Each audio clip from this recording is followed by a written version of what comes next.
Ladies and gentlemen, please welcome the Honorable Deacon Mitchell, Prime Minister of Grenada.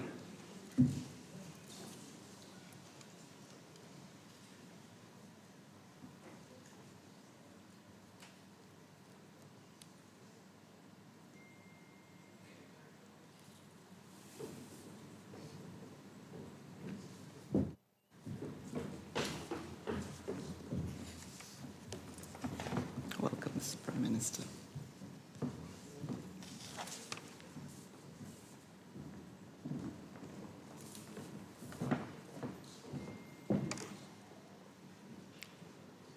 Please be seated.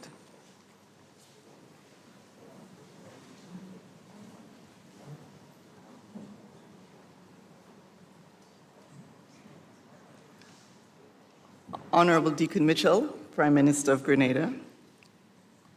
Senator the Honorable Claudette Joseph, Attorney General and Minister of Legal Affairs and Renewable Energy, Minister of Legal Affairs, Labour and Cooperatives.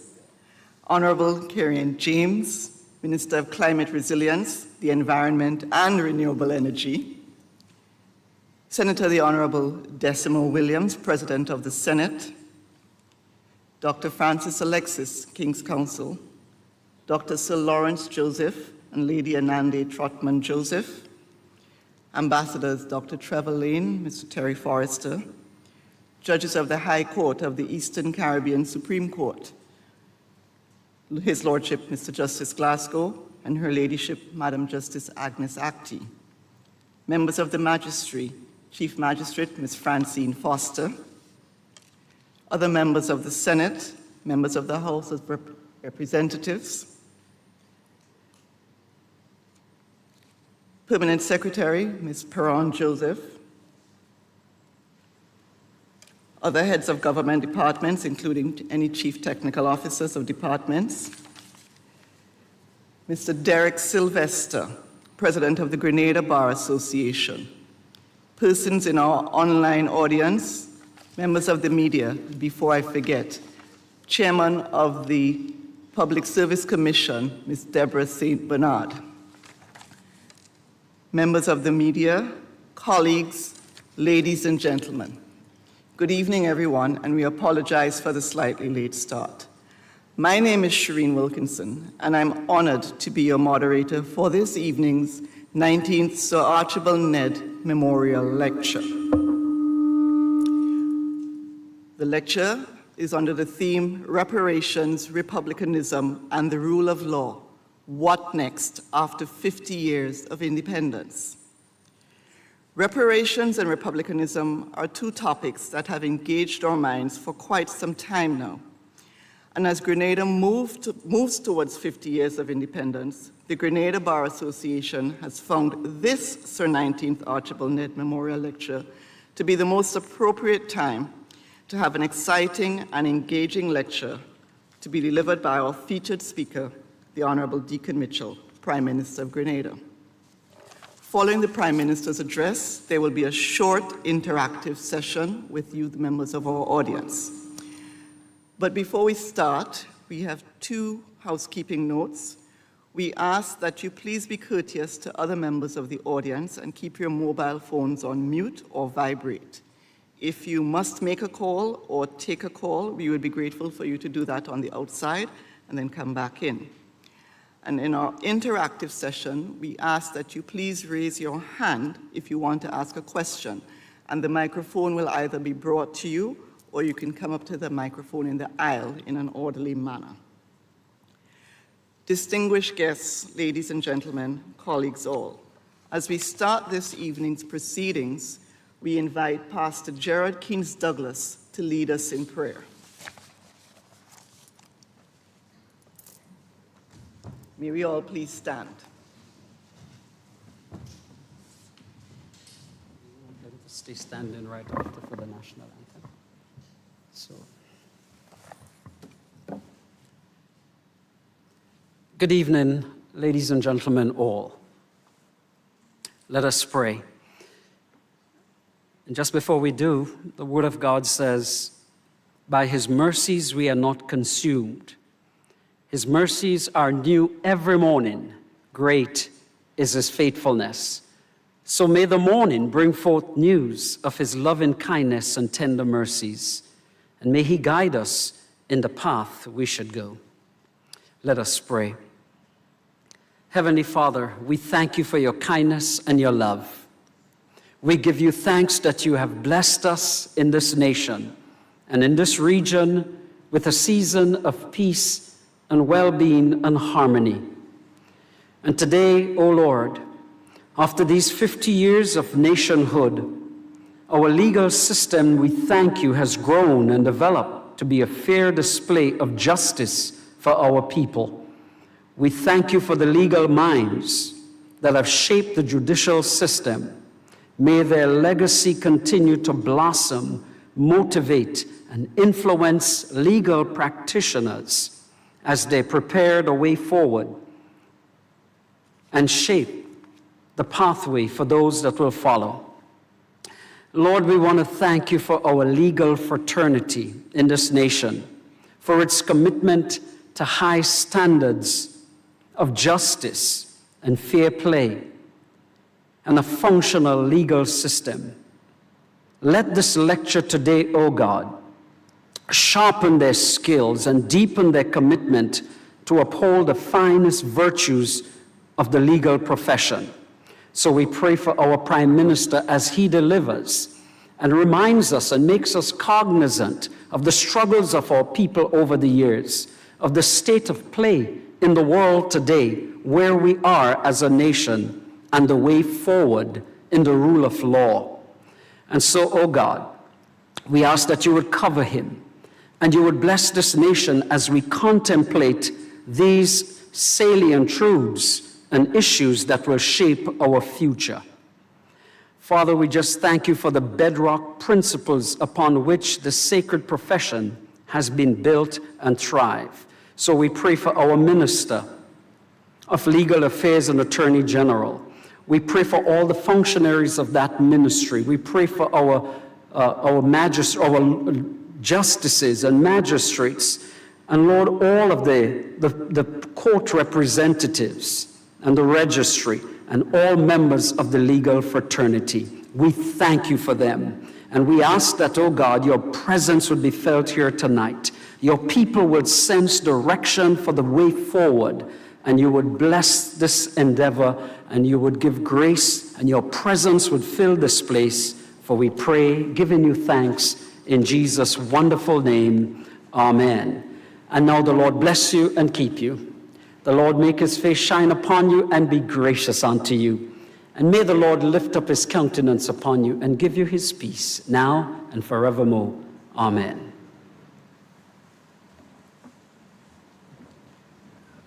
Would you be so kind as to remain standing as we invite Ms. Tamara St. Bernard to sing the national anthem?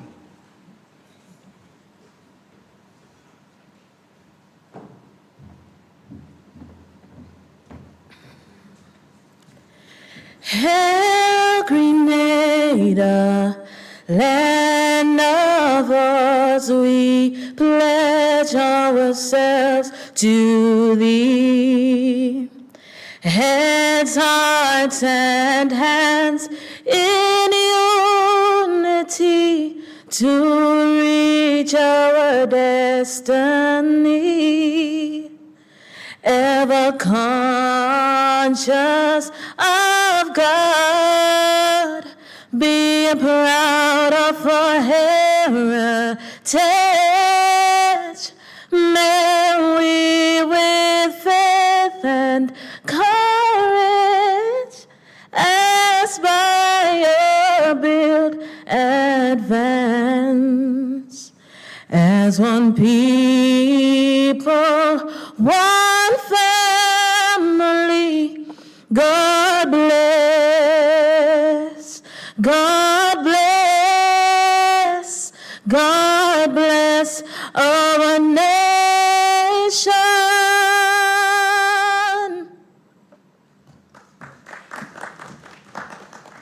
Please be seated. Thank you very much. As we move swiftly into our program, It is with delight at this time that I invite Mr. Derek Sylvester, the President of the Grenada Bar Association, to make a few remarks. I'll say brief.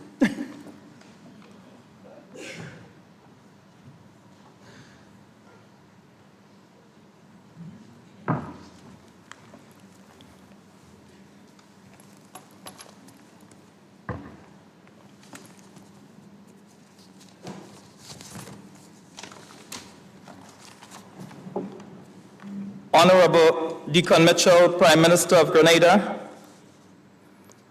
Honorable Karine James, Minister of Climate Resilience, the Environment and Renewable Energy, Senator the Honorable Claudette Joseph, Attorney General of Grenada, President of the Senate, Dr. Decima Williams, Dr. Francis Alexis King's Counsel, Dr. Sir Lawrence Joseph and Lady Anande Trotman Joseph, Ambassadors Dr. Trevor Lane and Terry Forrester, Judges of the High Court of the Eastern Caribbean Supreme Court, Justice Ralston Glasgow, and Madam Justice Agnes Acti, Chief Magistrate, Ms. Francine Foster, Chairman of the Public Service Commission, Ms. Deborah Saint-Bernard, Permanent Secretary, Ms. Perron Johnson,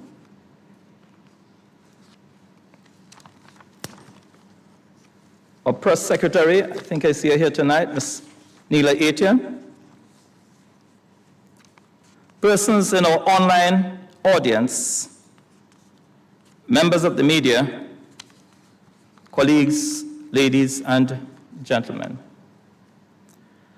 The Grenada Bar Association is delighted to welcome you to the 19th Sir Archibald Nedd Memorial Lecture. This is the premier public education event of the Grenada Bar Association and the longest running lecture series by any bar association in the Commonwealth of Nations.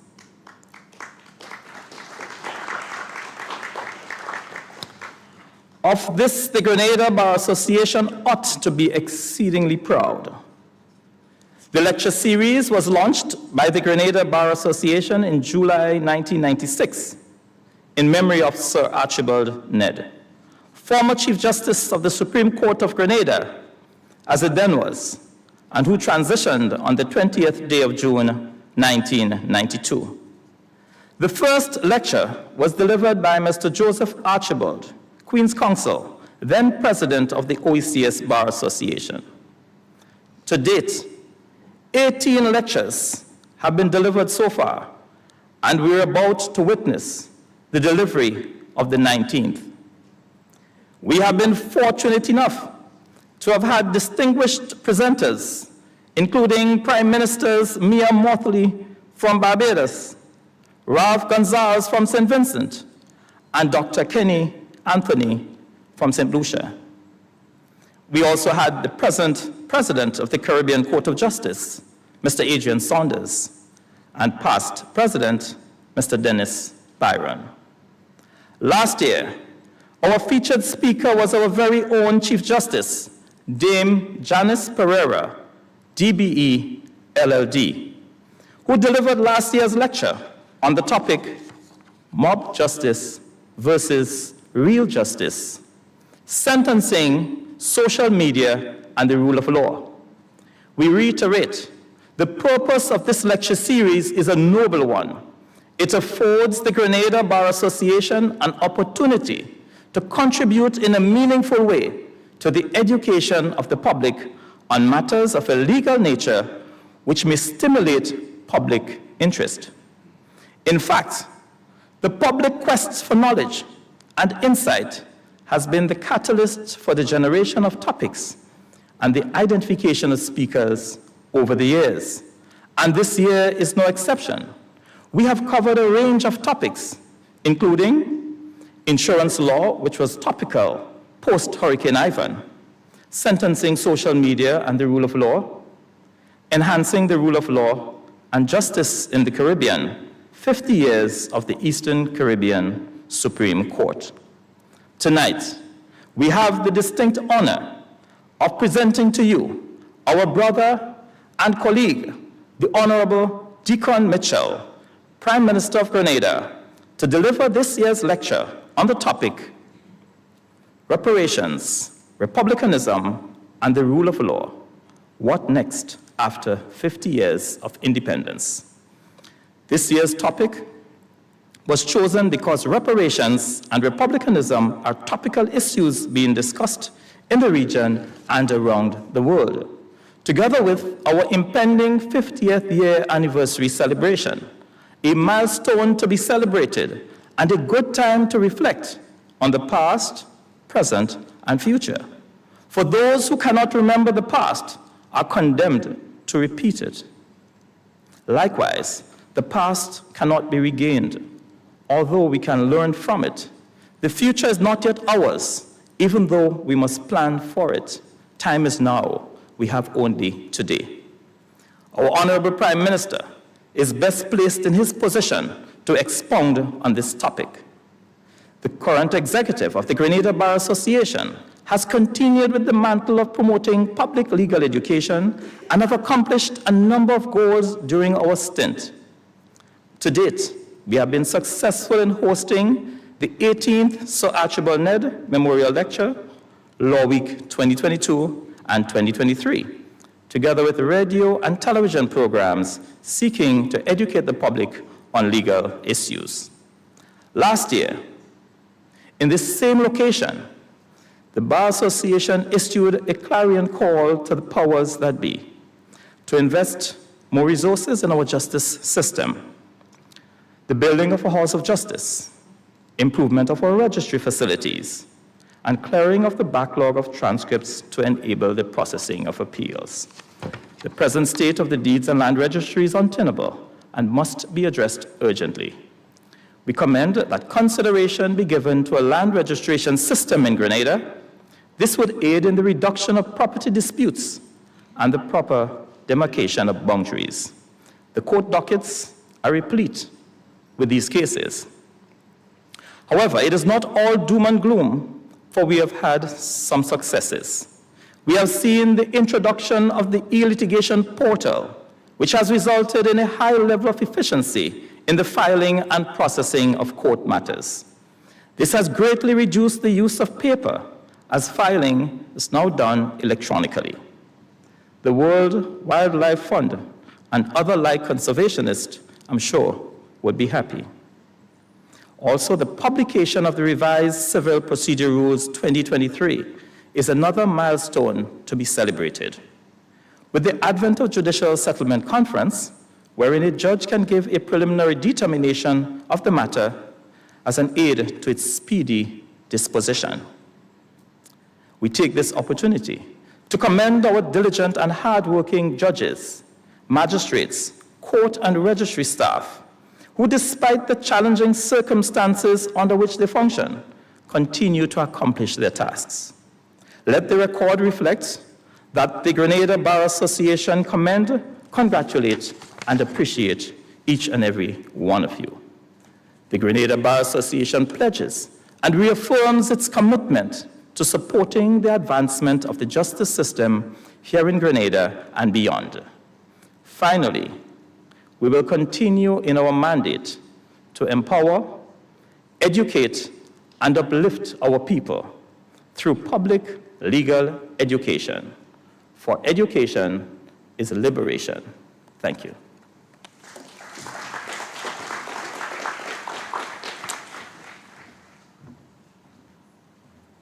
Thank you, Mr. President. Growing up, I knew Sir Archibald Nedd as Uncle Archie, and he was this teddy bear of a man who always found time to play a game or crack a joke. But as I grew older, I learned that beneath that teddy bear demeanor was a judicial giant whose legacy will forever live on, as we are honoring him once again this evening.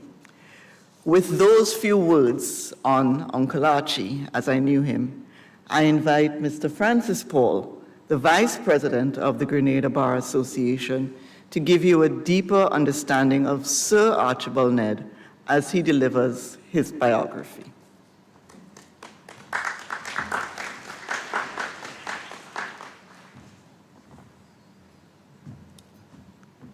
Good evening, ladies and gentlemen. Please allow me to adopt the protocol established by Madam Moderator and the President of the Bar, Mr. Derek Sylvester. Now, it is indeed a pleasure and honor for me to deliver a very short bio on that giant, that legal luminary, Sir Archibald Nedd. Sir Archibald was born on the 8th day of August 1916 in St. Vincent and the Grenadines. He attended primary and secondary school in Grenada and was Grenada's 1934 Island Scholar. He then proceeded to King's College in London, where he graduated with a Bachelor of Laws degree in 1938. In November of that year, he was called to the bar by the Honorable Society of the Inner Temple. During his legal career, Sir Archibald served in several countries in several legal capacities. He returned to Grenada in 1939 and entered private practice until 1940, when he was appointed Registrar of the High Court and Additional Magistrate in St. Vincent and the Grenadines. From 1941 to 1943, he served in a similar capacity, Registrar and Additional Magistrate in Dominica.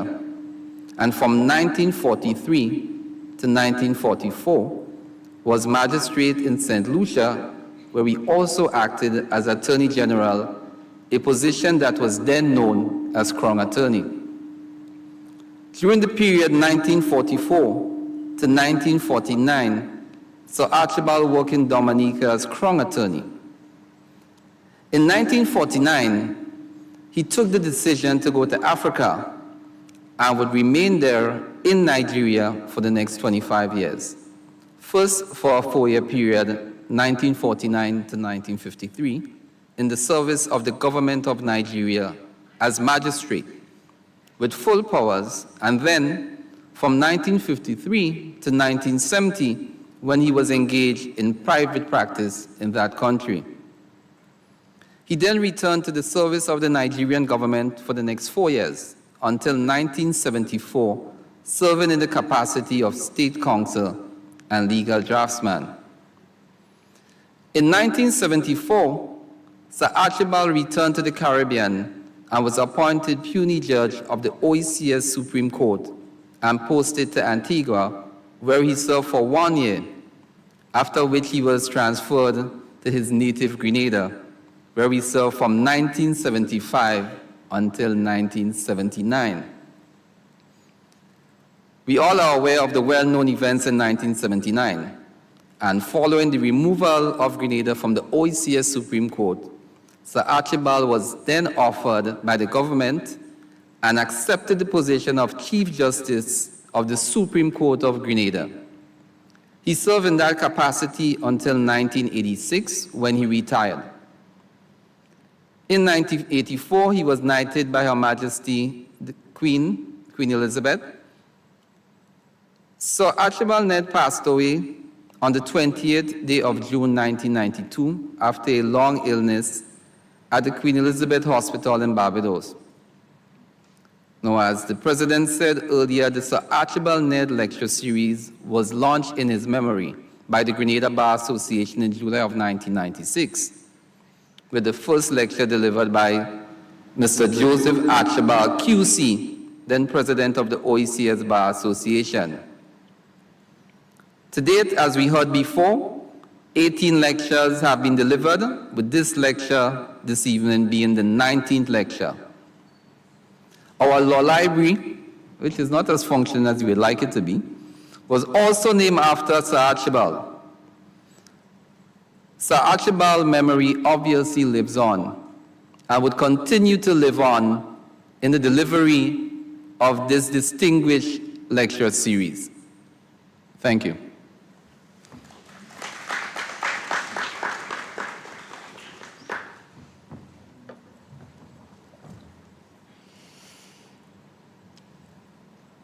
As members of the Grenada Bar Association, we recognize tonight's featured speaker as one of our own.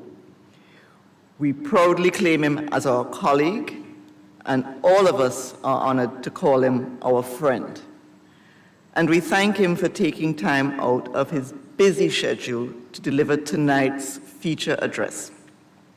Permit me at this time to invite Mr. Anderson Andel to introduce tonight's featured speaker, Honorable Deacon Mitchell, the Prime Minister of Grenada.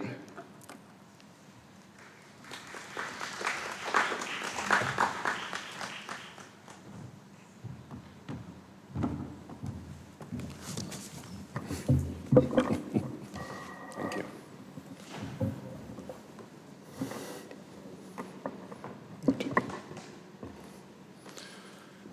The Honorable Deacon Mitchell, Prime Minister of Grenada, Honorable Senator the Honorable Claudia Joseph, Attorney General of Grenada and Minister of Legal Affairs, Honorable Carriacou James, Senator the Honorable Dr. Decima Williams, other honorable delegates, honorable judges of the Supreme Court of Grenada, Chief Magistrate, fellow and distinguished colleagues, distinguished ladies and gentlemen all.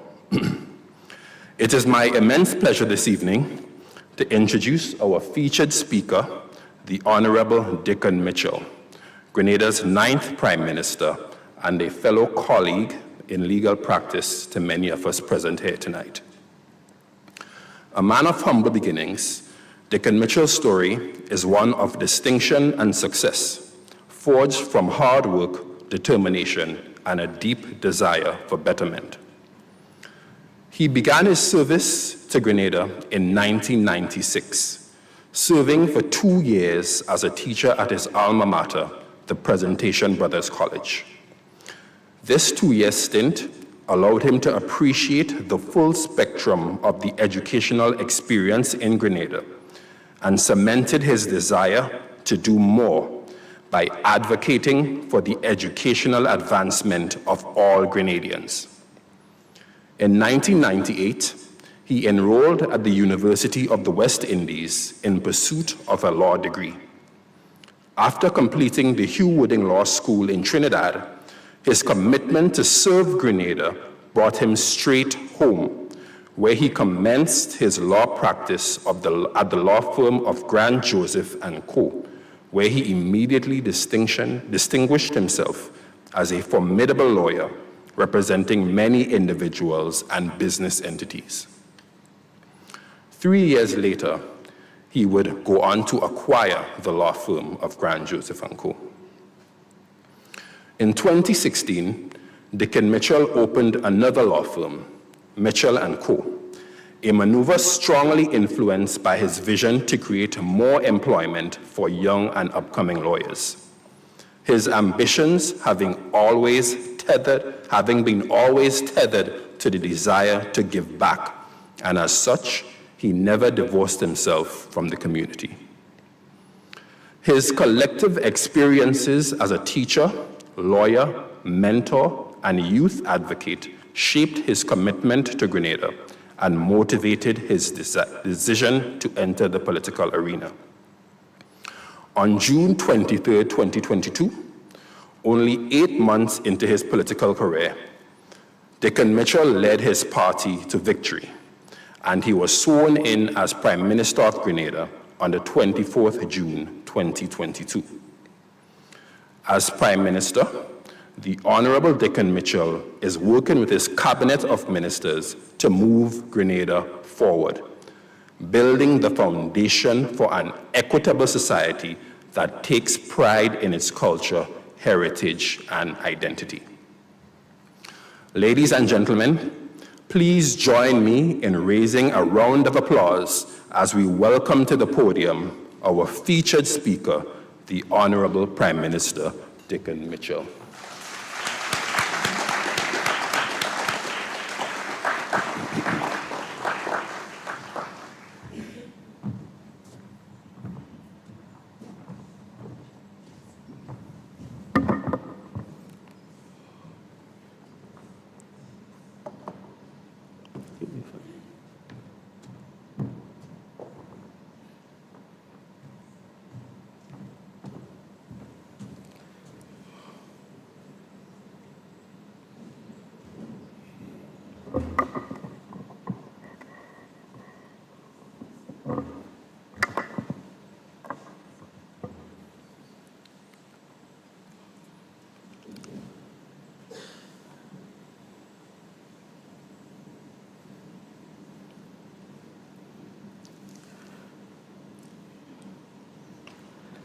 I live in England, and I'm not paying reparations for slavery from 200 years ago.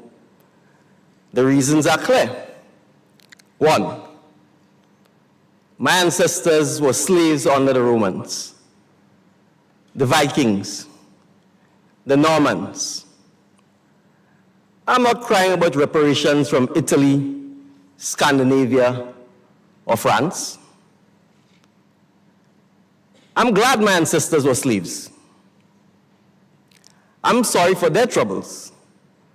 But the only reason why we live and exist today is because of what occurred in the past.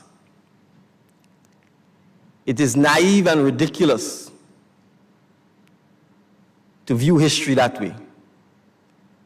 To think that people who are alive today would still be alive if the slave trade from 200 years ago had not existed.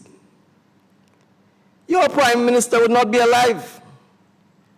His ancestors from 200 years ago would have a totally different life path.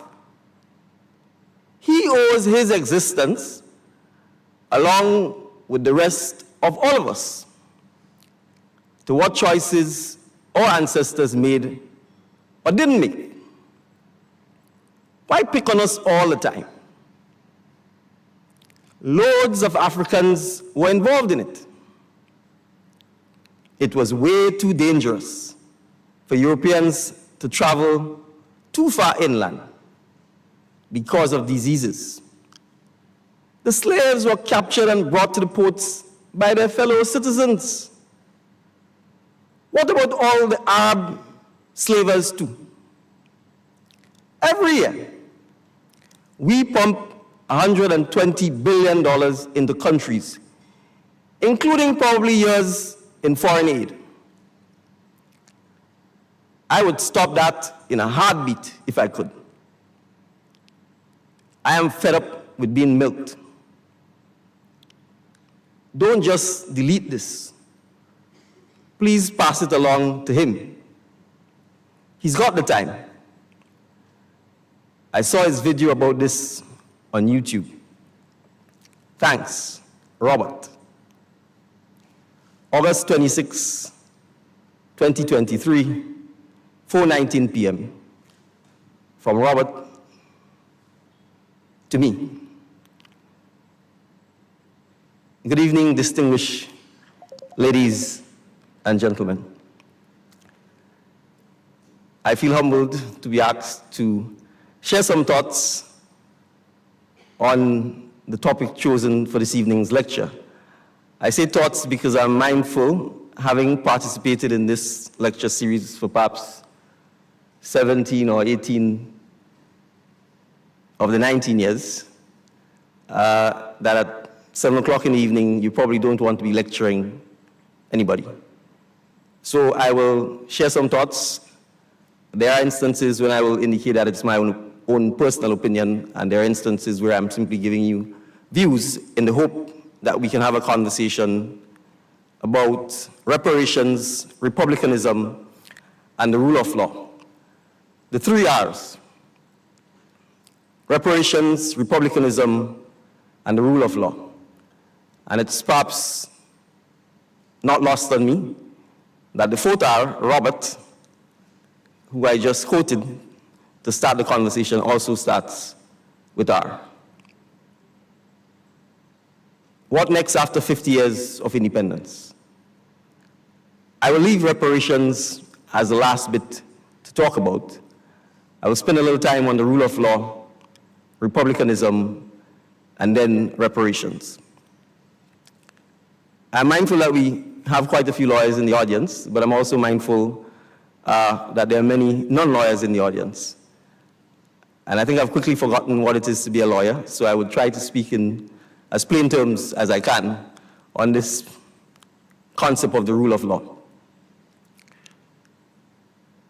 To a large extent, scholars, lawyers, legal academicians view the rule of law as the mechanism or the process or the institutions or the practice or the norms or the body of law upon which a state is founded that secures a form of government that is subject to and bound by the law. In contradistinction to a government or a power or an authority that is not subject to the law of the land or the law of the state. And to a large extent, this concept is perhaps most prevalent in what are called Western liberal democratic societies. And in the case of Grenada, for instance, and most of the Commonwealth Caribbean, it dates back to the United Kingdom and what is oftentimes viewed as the UK's own revolution when the Magna Carta was created. Prior to that, the United Kingdom had a system of absolute monarchy, which essentially meant that the king ruled with absolute power, with absolute discretion. And it was not until the Magna Carta that his power was curtailed or made subject to what eventually became the legislature or the UK Parliament in modern times. And essentially, the laws created by the UK Parliament curtailed or subjected the monarch and curtailed the powers of the monarch and subjected the monarch to the law of the land. And so the United Kingdom is now known as a constitutional monarchy with largely ceremonial powers and with the real decision-making power resting with the legislature. And the legal scholars will tell the non-legal scholars that the United Kingdom is peculiar in that it's one of the few modern liberal democracies that does not have a written constitution. In the liberal democracies that have a written constitution, there's an actual document that forms the basis for the organization of the state, and in many instances, the creation of the three main institutions that constitutes the state: the legislature, the executive, and the judiciary. In the case of the United Kingdom, the legislature is seen as all-powerful because it is not subject to a written constitution, and to some extent is perceived as having unfettered power to change and make law at will, as distinct from a legislature that has to make law or change law in accordance with a written constitution, as obtains in most of the former colonies of the United Kingdom within the Caribbean. So in the case of Grenada, for instance, we have a written constitution, we have a parliament that has to make law in accordance with the constitution and whose lawmaking process procedures are subject to being tested by the judiciary to ensure that it is made in accordance with the Constitution. Now, the idea of the rule of law, in a sense, recognizes that the society is going to be organized on certain fundamental assumptions. For example, that each individual should be treated fairly and equally before the law, that each individual should have the same access to the law, and that no individual, especially individuals who hold power, are above the rule of law. This requires a society to at least accept or acquiesce in such notions. If a society does not accept or acquiesce in such notions, then the entire concept of the rule of law becomes redundant or meaningless.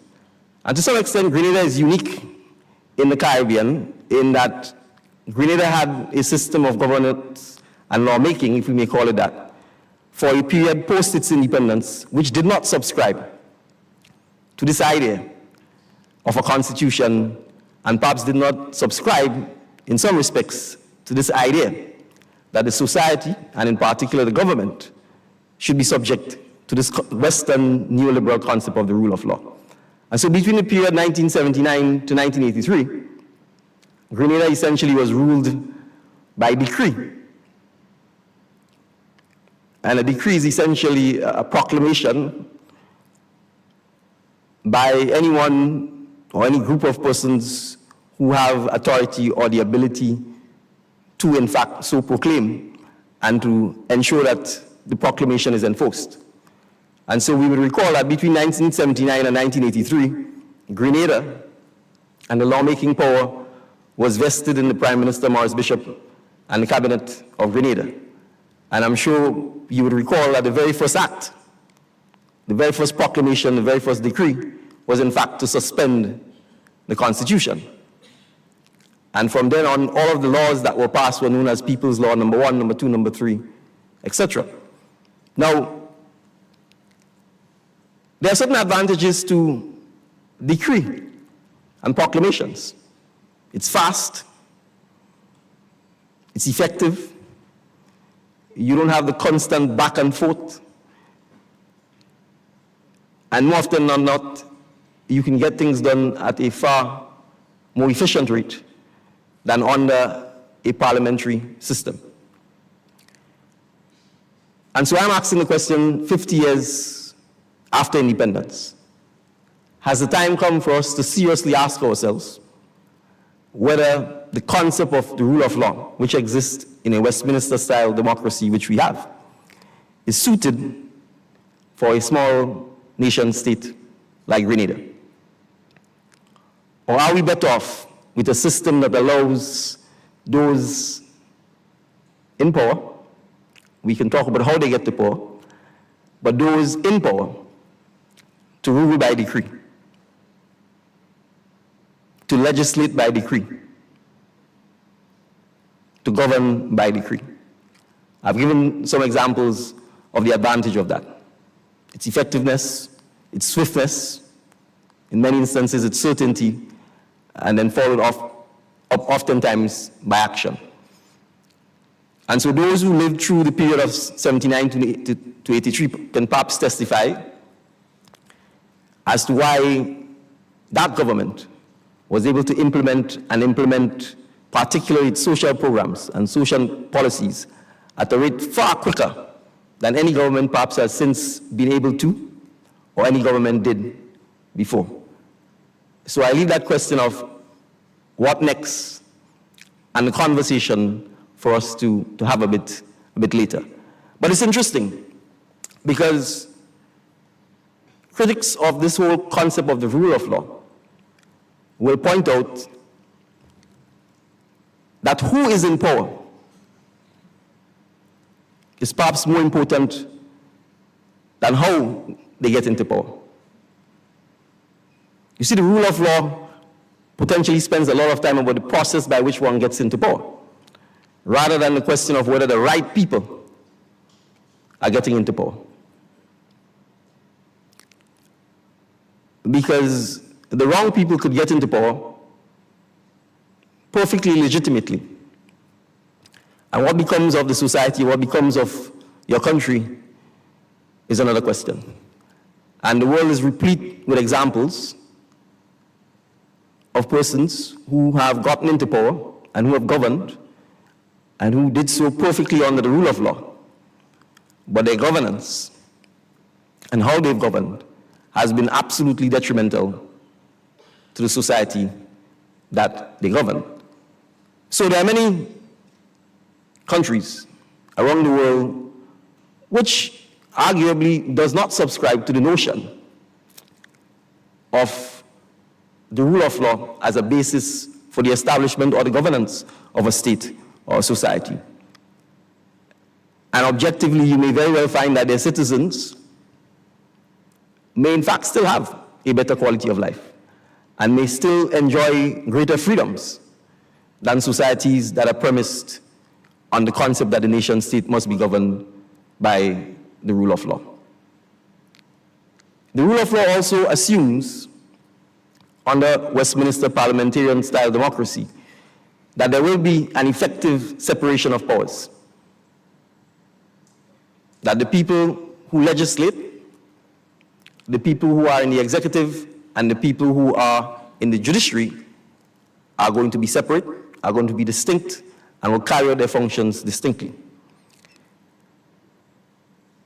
Now, in a pure theoretical sense, there are very few countries where this happens.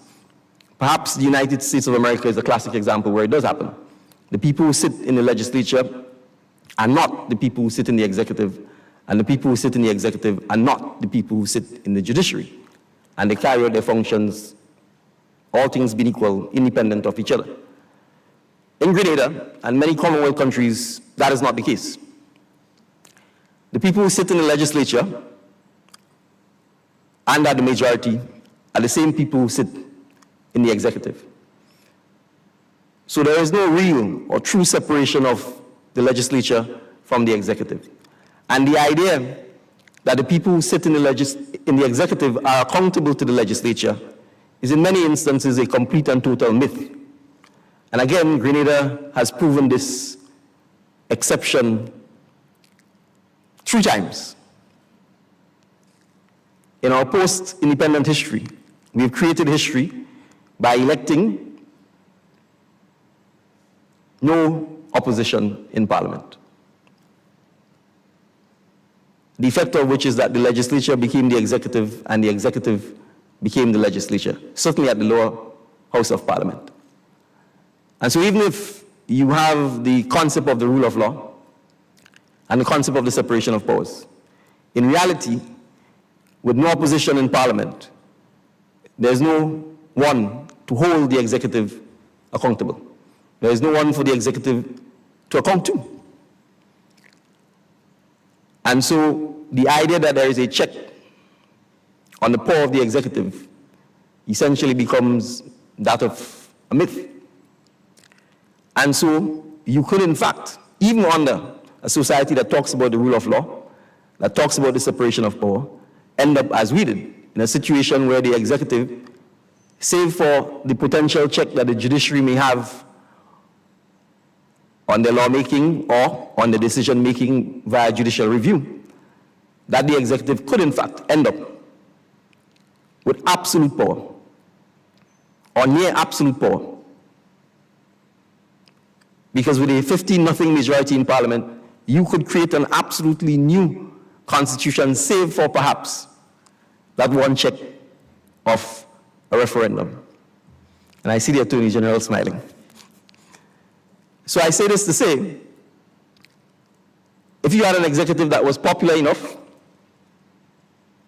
and perhaps wise enough that you can convince the population to go with whatever issues you bring forward in a referendum, even under our Westminster-style democracy, even under a society that says we are governed by the rule of law, with a 15-0 majority in Parliament, and with sufficient support from the population, we could fundamentally alter the basis upon which the society is structured.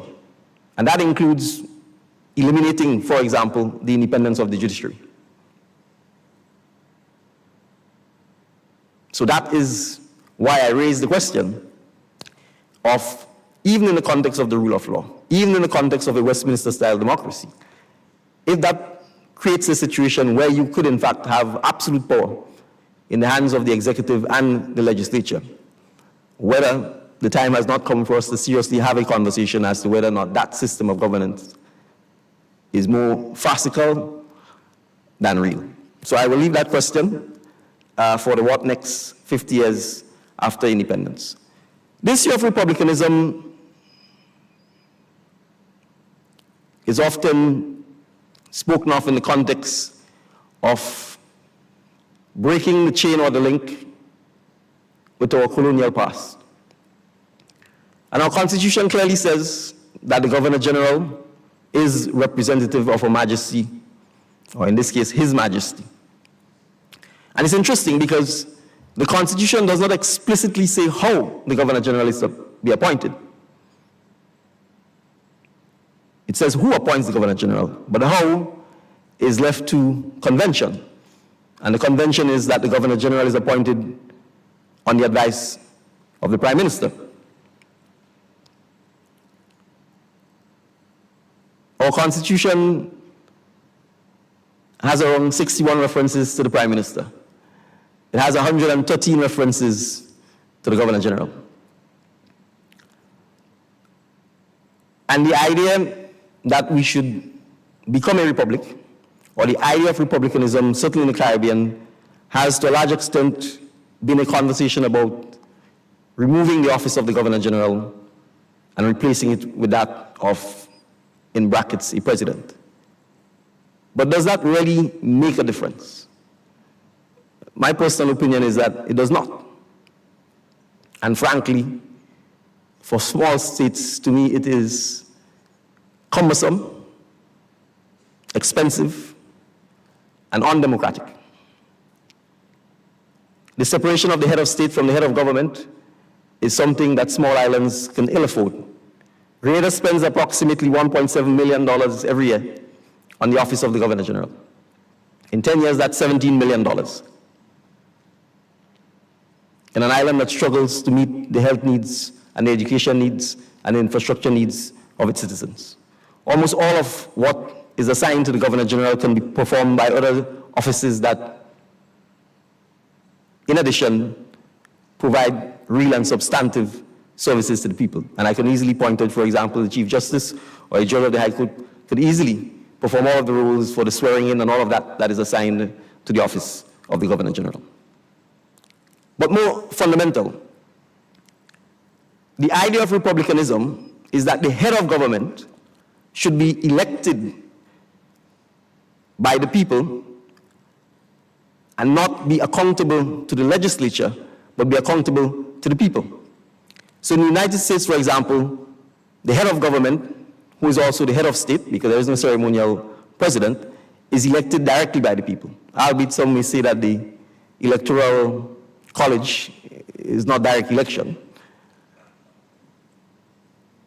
But the president is not selected from the Congress.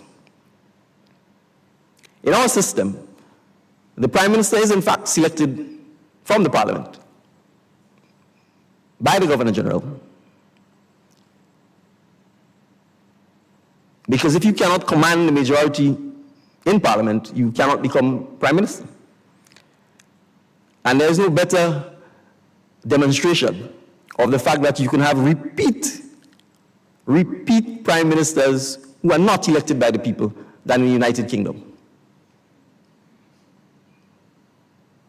You've had several Prime Ministers, I've lost count now, who've governed this country, and they've not been elected by the people.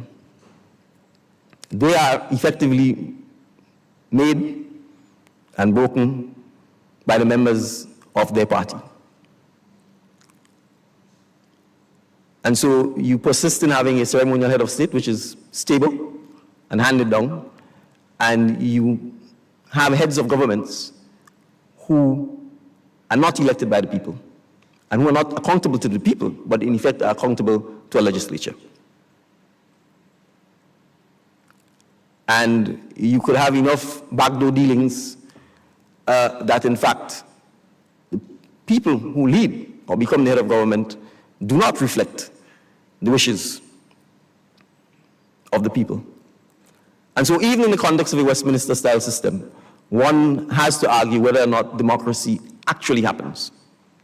And so the idea of republicanism, if it is to be meaningful, to me, should reflect, one, no ceremonial head of state, certainly in small islands like Grenada. Two, whoever becomes head of state should be directly elected and be accountable to the people. And that means not being accountable to the legislature.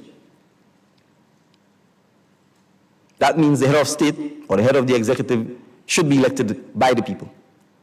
Those who wish to legislate can certainly also be elected by the people.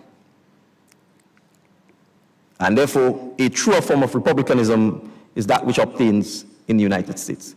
Of course, there are clear disadvantages to the United States system as well. And oftentimes you hear about the gridlock between the Congress and the office of the president. But one may argue that the gridlock is good because it forces you to negotiate and to compromise.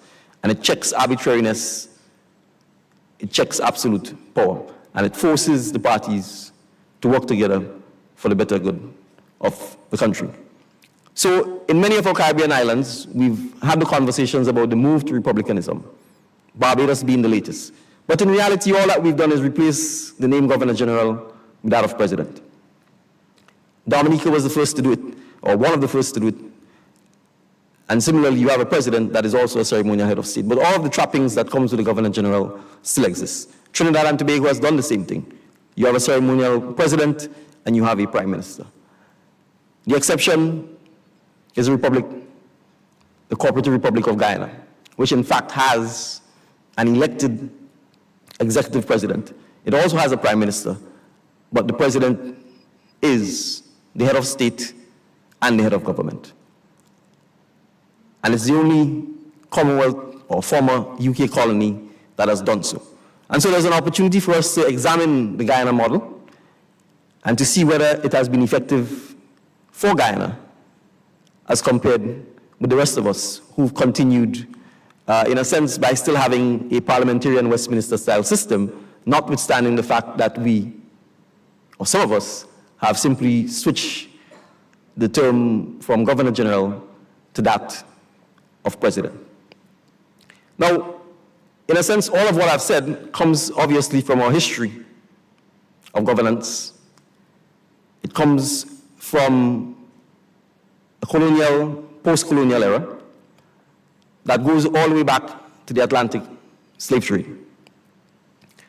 And the fact that we have a Governor General who represents His Majesty is clear testimony to the lingering, unbroken bonds between, in the English-speaking Caribbean case, the United Kingdom and our former colonies. And that takes us into the conversation about reparations. And I started with a quote by Robert, because the reality is, perhaps 99% of persons who live in the UK may subscribe to and share Robert's view. And they're entitled to ask, what does this have to do with me? I did nothing wrong. And even if my ancestors did so 200 years ago, surely at some point in time, this must stop. And the question, therefore, is what is the response to this? The response, I think, first of all, is education. It was not so long ago. Grenada is only becoming an independent nation, or it's only celebrating its 50th anniversary of independence next year. That is not so long ago. If you are a colony of a country, it means that country has conquered and has subjugated you. It has colonized you. And the basis of the colonization was first genocide of the indigenous population, then the imposition of the Atlantic slave trade, and the organization of the society to enrich the colonizer. And that basic system remained in place, certainly all of the formal trappings of it, until these small islands began obtaining their independence. And we only started in the 1960s. So when the United Kingdom, for example, left the Caribbean, the vast majority of the population was illiterate. How are you going to produce a nation state with literate people? There was no education infrastructure to cater to the average citizen. There was no healthcare system to cater to the average citizen. The economy was still designed to trade with the colonizer and to extract raw materials to supply by then what was already the third or fourth industrial revolution that was taking place in Europe and the United Kingdom. So the consequences of 200 years of slavery is 400 years of exploitation that has left us still largely underdeveloped, poor, marginalized, and subject now to disasters and threats created by your industrialization, in particular, the threats associated with climate change. So the conversation is about, using a UK term, leveling up and making good that which you made not good.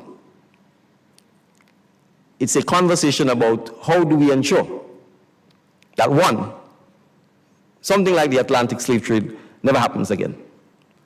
And that is why the CARICOM 10-point plan on reparations starts with this issue of an apology. It doesn't start with asking for money or for material things. It starts with asking for an acknowledgement that what happened was wrong. And if 200 to 400 years removed from it, you have difficulty in saying it was wrong, then it says you do not think it was wrong.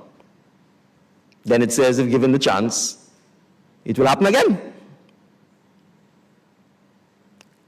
And lest we forget, because we see that in November a lot, there's the British Virgin Islands. It's not an independent state. And in fact, last year, the UK threatened to impose direct rule on the British Virgin Islands.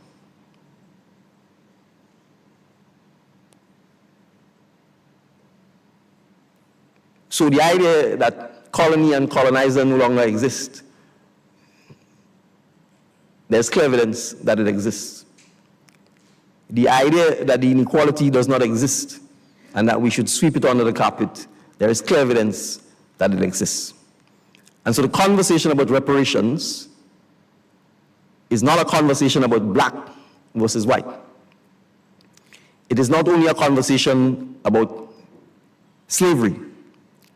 It is also a conversation about genocide, and specifically genocide of the indigenous populations of the region.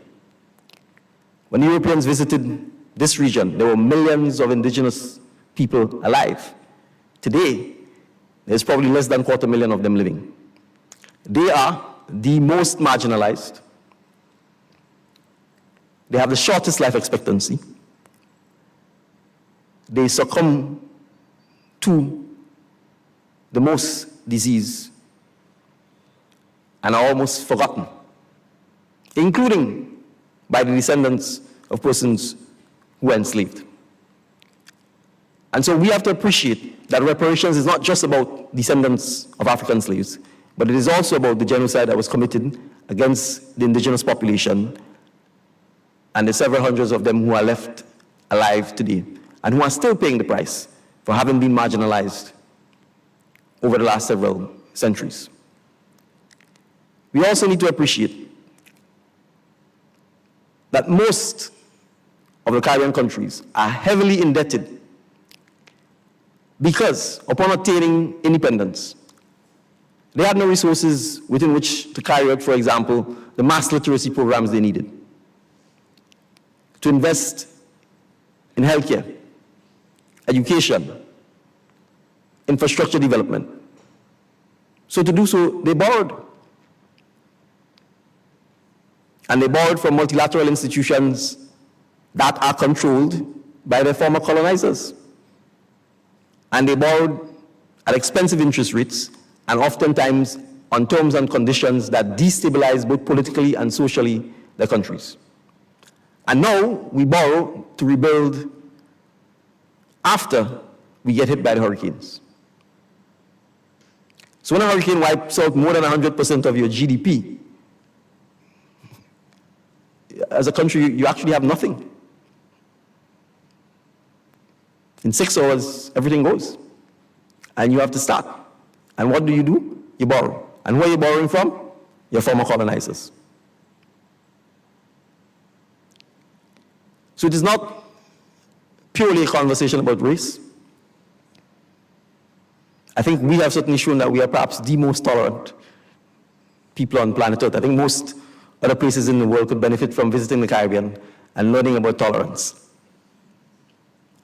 But what we cannot tolerate is the idea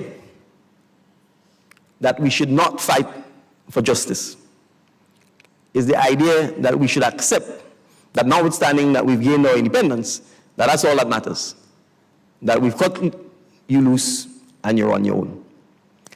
And fundamentally, we should never accept the idea that owning another human being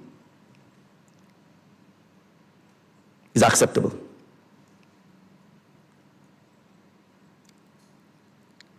Because you cannot have a state, a nation state, that is founded on the rule of law,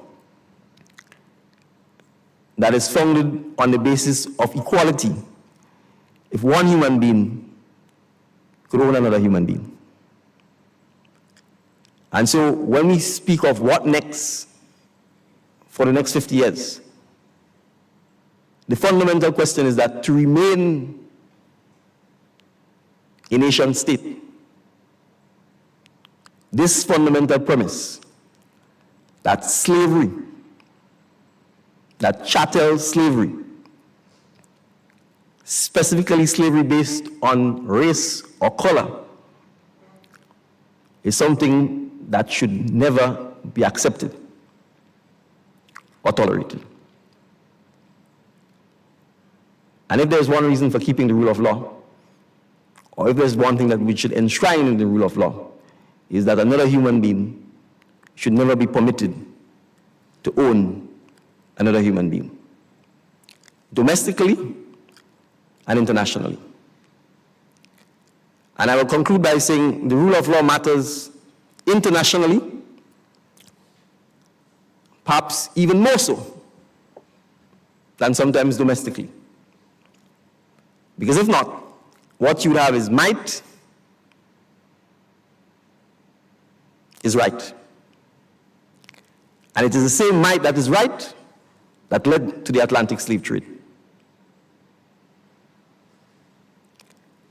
So internationally, we need a rules-based system that subjects the mighty as well as the tiny to the rule of law, to ensure that the mighty doesn't enslave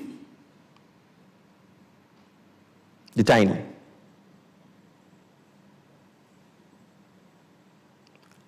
And so, as a small, tiny nation, it's imperative for us that as we go forward in the next 50 years, that the fight for reparation, that the fight for a system of government which we may call republicanism, that is more reflective of our society,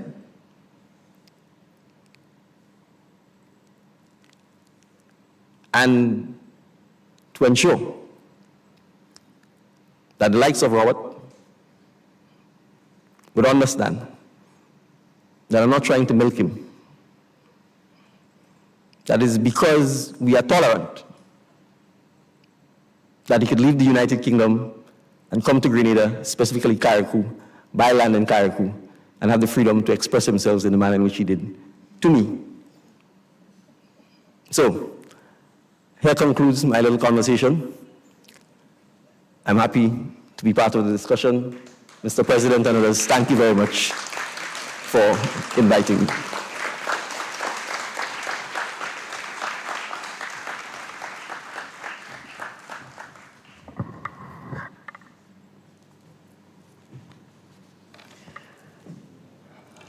Thank you, Mr. Prime Minister, for that most enlightening address, which has given us much food for thought. At this time, we will open the floor to questions to the Prime Minister, and I'll take the liberty of switching seats with the President so that I can be a little bit closer to the Prime Minister.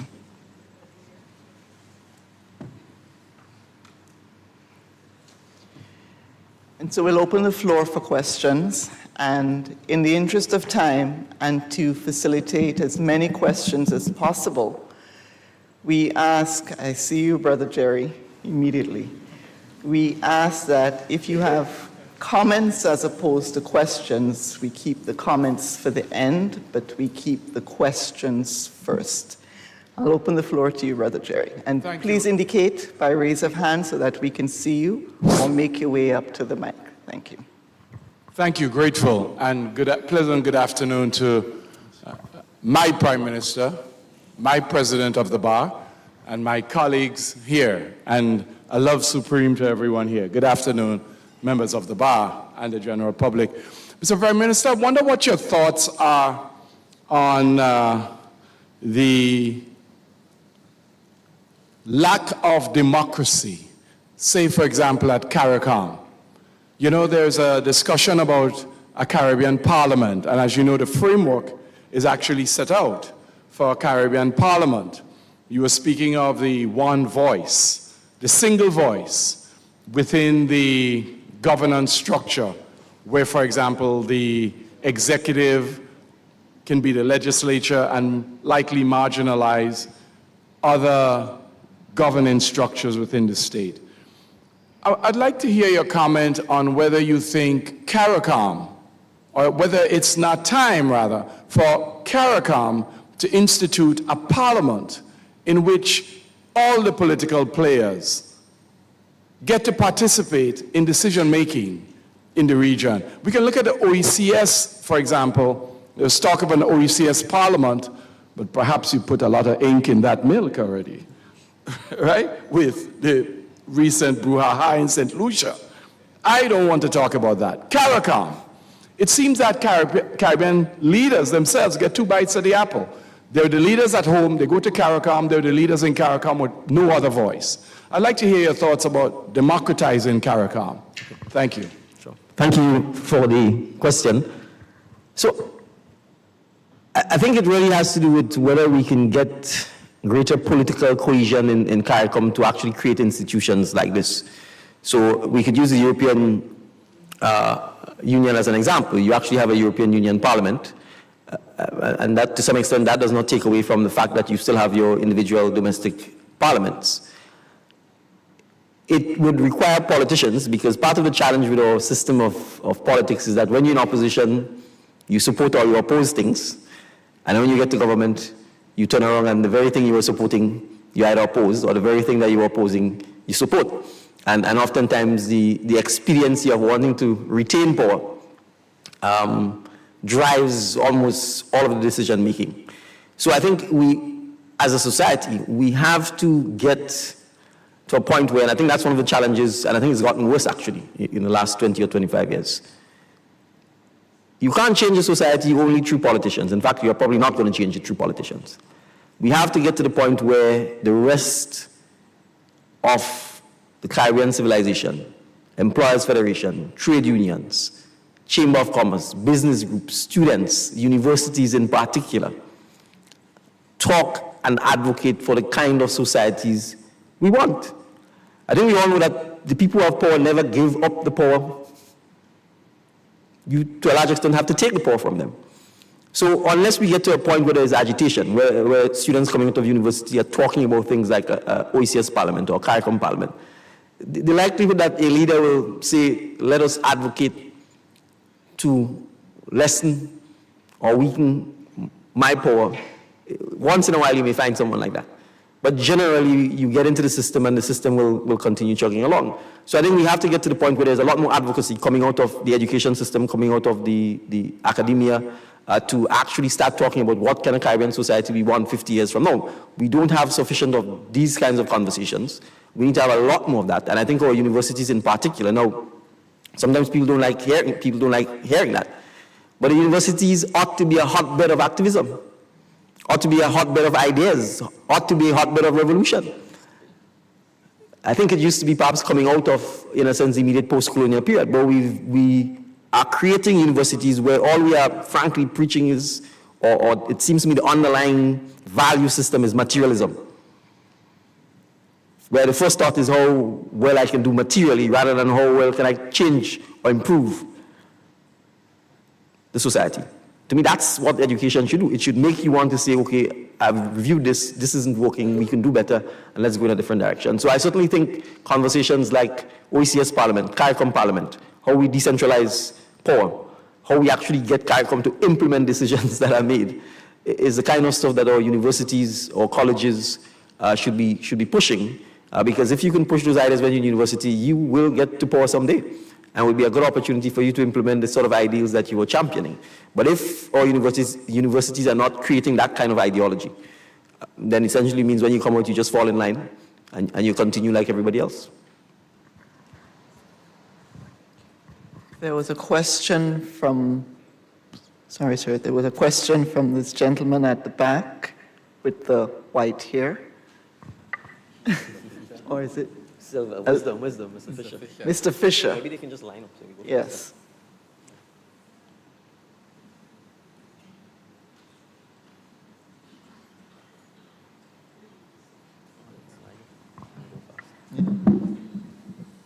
And you can please line up if you want to ask your question so that we have an efficient, I only hope we orderly. don't follow the American model, because in some states, the ownership of one individual by another still exists.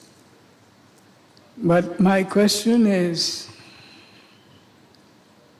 in order for us to avoid 15-0, where the executive become the legislature, or whatever you call it, have we thought about proportional representation? And the other question is, I would suggest that we look at the Singapore model of democracy. Thank you. Okay, thank you very much. I don't think it was a question. I think the comment is that, one, we could consider proportional representation as obtains in Guyana, as opposed to a situation of whoever wins the seat, the one majority, because all you need is 50 plus 1, and you win, and the other 49 essentially gets forgotten, that we can look at a model where both the 51 and the 49 are represented. And the second comment was that we can look at the Singapore model of democracy. And I will certainly say it is worth looking at, because part of the challenge with a democratic Westminster-style system is it creates instability, particularly when it comes to policy and the implementation of policy. So this government says we're building a hospital. If you can't do it in your 5-year term, the next government comes and says no hospital. 5 years later, the government changes, you have to start all over again, notwithstanding that the policy initiative may be good. So part of the challenge we face is how do we get governance that could allow for change in personnel, but can at the same time ensure that we continue policies that are clearly good for the nation, regardless of who thought about it or regardless of whose idea it was first. I think that's one of the challenges we have with our competitive Westminster-style system of government. And the other countries, Singapore, for example, you may perhaps say China is perhaps the modern-day classic, because you've had changes in leadership of China. The presidents have changed. But what you've had is a system where clearly the policy, the development plan have been followed, regardless of who the president is. I'm just using that as an example. And there are other countries where that has happened. I believe we had a question from the, thank you. Good evening, or good night. Standing on the protocol established, my question, Mr. Prime Minister, you spoke about the republicanism and the ceremonial role of the Governor General and the President. My question would be, if we were to adopt the process where they're both elected, what would be the check and balance? Would that be the referendum? What is the thought process? Should we determine, okay, we have a president and a prime minister. What would be our check and balance? Okay, good question. So let me say my personal view. I don't think you need a president and a prime minister in a small place like Grenada. And I don't think most Caribbean nations need it. Having said that, there is one example where it exists, which is Guyana. There is a prime minister and there is a president. Places like Kenya, there's a president and a prime minister. To some extent in Kenya, the prime minister is essentially the president's secretary, for want of a better word. And the prime minister essentially is a cabinet minister, really, that does the bidding of the president. So in that case, there's really no need for a check and balance because they're part and parcel of the executive. There are other countries where you have a president who elects or selects a prime minister from parliament, and the parliament, well, elects both the prime minister and the cabinet from the parliament, and the parliament has to sanction or approve it. And that prime minister and that cabinet then carries out to a large extent a lot of the work, the executive work. If the president wants to sack the prime minister, for example, he has to get the permission or the concurrence of the parliament. There are some European countries, particularly Eastern European countries, where that system exists. So it is possible to have a situation where you have a president who's elected by the people, you have a legislature, and the president selects a prime minister from the legislature with the sanction of the legislature as well as the other ministers, and they form the cabinet and implement the policies that the president wants to implement. If the president is of the view that they're not performing in the manner or at the level he desires, he can sack them. Usually, though, that sacking will require majority support in parliament. If it doesn't, then you end up with oftentimes a constitutional crisis, and you may have a situation where you don't have a cabinet. And in situations like that, the president oftentimes may rule by decree, because the Constitution may give him residual powers to ensure that the country continues functioning, even while they find a prime minister. So it is possible to have that check or balance where you still give the legislature the say in saying, yes, we support this prime minister and the cabinet who the president is selecting. Of the checks and balance you've mentioned so far, it seemed to include mostly the process of the persons already elected. Where would we place the daily need or the changing needs of the electorate themselves? How are we on the ground with what they would want us to do? Well, I think in most democracies you have a validation period. It ranges from 4 to 5 years. So if you're elected, I mean, surely you have to give the person you elect some time to perform. Mm-hmm. And if they're not performing, then you know you're coming back to the polls in 4 or 5 years' time. And in those circumstances, you certainly can speak very clearly as to whether you approve or disapprove. To a large extent, I think we always see that elections are really referendum on the government, because essentially if people are happy with the performance, they tend to elect them. But in some legal constitutional setup, including in the United States at a state level, for example, you have the ability to recall people who are elected. So governors, for example, in many states can be recalled if sufficient people are prepared to sign or go on the ballot to say we are not happy. And it triggers essentially a referendum or a vote on whether or not the elected officials should be recalled. In the United States, judges are also elected in many states. So you essentially have an election even for the judiciary.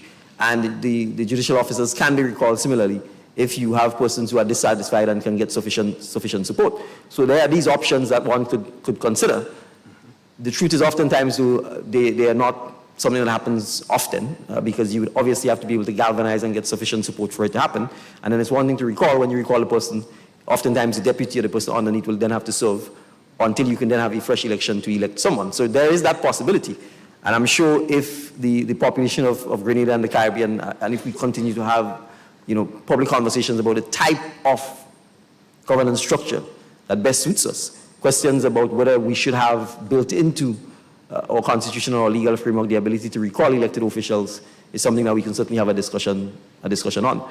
I would probably say to you, now that I'm an elected official, that the ability to implement effective policy, certainly in our current construct, is extremely difficult in 4 and 5 years. And so you add on top of that the ability to recall people, and then you may very well find a situation where all you're doing is you're in election and campaigning and recalling mode all the time. And so nothing really gets done in terms of effective policy. But people may argue that by having these things in place, it may force people to be a lot more effective and to deliver a lot more. But that depends on a number of other things probably taking place. Thank you. I'd appreciate it. So my other question, last question on the reparations. I think it's a general consensus by the majority of my colleagues and colleagues in Grenada, the Caribbean, wider world, that reparations should take place by us West Indians. We believe that. How would we divide reparations? You spoke about the indigenous population being affected a certain way, and we have certain countries having slavery having different impacts. Some of them having greater economic benefits from slavery, for example, Barbados and the Barbados economy, and their proximity to the Westminster system and England. How do you propose we're able to competently assess a way to equitably or share the reparations, should that ever happen? Thank you. Thank you. Well, I would say it will happen. We live long enough to see things completely reversed in time. We can perhaps just take conversations about the impact of tobacco and how powerful the tobacco companies were. And it's lawyers who brought the tobacco companies to their knees. When nothing else failed, they got sued repeatedly, and eventually they succumbed. It's probably going to be lawyers who are going to have to take the reparations issue to where we need it to go. And so part of the plan of CARICOM is to get an advisory council, for example, advisory opinion, for example, from the ICJ. We intend to approach OCBA and other legal organizations so that particularly young lawyers can get involved in this fight. We intend to take this to the United Nations to make sure that this becomes on the agenda of the United Nations. We intend to partner with the African Union to make sure this becomes on the agenda of the African Union. Slavery didn't end because the enslavers got up one day and decided that they had a moral conscience. Decolonization didn't start because one day the colonizers woke up and decided, all right, we've had enough and we've extracted enough from you so we can leave you to be. As I said, don't ever get the notion that powerful people will allow you to take their power. The idea of reparations, certainly I think from a CARICOM perspective, is not asking for a pot of gold. We're not asking for you to come and just simply hand to individual countries $1 billion or $2 billion and say divide it amongst your citizens. That is not what we're asking for. We can perhaps start with the last of the 10-point plan, which is the whole question of our debt and the debts we've incurred to try and build our civilization. So cancelling of that debt, for example, would automatically mean in the case of Grenada that the hundreds of millions of dollars that we spend every year in debt repayment will now be able to be spent on the development of Grenada. And that applies to all Grenadians. So the ability to enhance your education, your social services, your healthcare, your infrastructure happens then equally to all of us. And I can use that as a simple example. Ensuring that we can deal with the climate crisis is another example. Ensuring that when the hurricanes hit, we don't have to continue paying the debt, but we can use our resources to build back will apply to all of us. Because if the bridge washes away, or the carriage sinks, it means all of us can't use the carriage. All of us can't get from St. Andrew to St. David. I want us to appreciate the vulnerability of much of our infrastructure. If you're driving on the Eastern Main Road, and any of these bridges go, you can't move from St. George's to St. Andrew or from St. Andrew to St. David. It's as simple as that. And for places like Dominica, when they had the hurricanes, many of the villages were only accessible via helicopter. So you could have people trapped for days with no food, no water, and no help. So, as I said, this is not a case where we are saying simply hand us billions of dollars. We should be doing that. But we are saying that there are sensible things that could be done that will enhance the ability of our nations to be able to take care of ourselves and not have to come to you cap in hand, not have to come to you begging or pleading. And that is the leveling up that we want. We want there to be a fair playing field that would allow the Caribbean to go from developing countries into developed countries. And to a large extent, we could only do so by focusing on things like education, by focusing on things like healthcare. If you have a healthy population and an educated population, then you will be able to compete with the rest of the world. So that is really the sort of equality or the factors that we are looking at when we speak about reparations. Gentleman in the, thank you. Good evening to the head table. Good evening to all. Mr. Prime Minister, you have the ability to stimulate the imagination, and that's a great ability. But the imagination is one thing and the reality is the next. You have spoken about the idea that we find it difficult to separate the powers within our system, within our Westminster system, that the legislature and the executive does get itself tied up. Are you committed to ensuring that within your 5-year tenure, that steps will be taken to untie the executive and the legislature? That means, in essence, are you committed to us going through the process of a referendum and a constitutional change where we can have a constitution of the people, by the people, and for the people? I think our politicians also want the constitution of the politicians. So are you committed to having a constitution reform within your tenure? I'll stop here. So the first answer I'll give you is a political one. As you said, commitment is one thing, reality is another. So let's deal with the reality of the current constitutional construct. You have to have a supermajority in Parliament to start talking about constitutional change. Or you have to have an opposition that is prepared to agree with you on constitutional change. And therefore, you have to have both the government of the day and the opposition being genuine. In the absence of that, it will not work. And we've seen it. In the absence of a publicly agreed and stated commitment by all political parties, or at least the two main ones in our system, to engage in constitutional reform or revolution, and to jointly sit at the table together and to engage the public, it will not happen. So I wouldn't waste my time by trying to create constitutional reform from a government perspective alone. It simply will not work because we will not have the majority in Parliament, and more crucially, the other side is going to play political football and their supporters then will not want to support it. So it will require joint, open, public, I would call explicitly agreed in writing. That's the only way in which I can see us moving forward on this question. And the reason I say so is because I will be very clear. My idea, and that's why I say constitutional revolution, I actually think our government is too expensive, it is too cumbersome, it is too slow, and it is too bureaucratic. There's just simply too much government for small islands like Grenada. And so it requires, in my view, a dramatically simplified form of governance that is more direct, more flexible, more nimble, and more adaptable.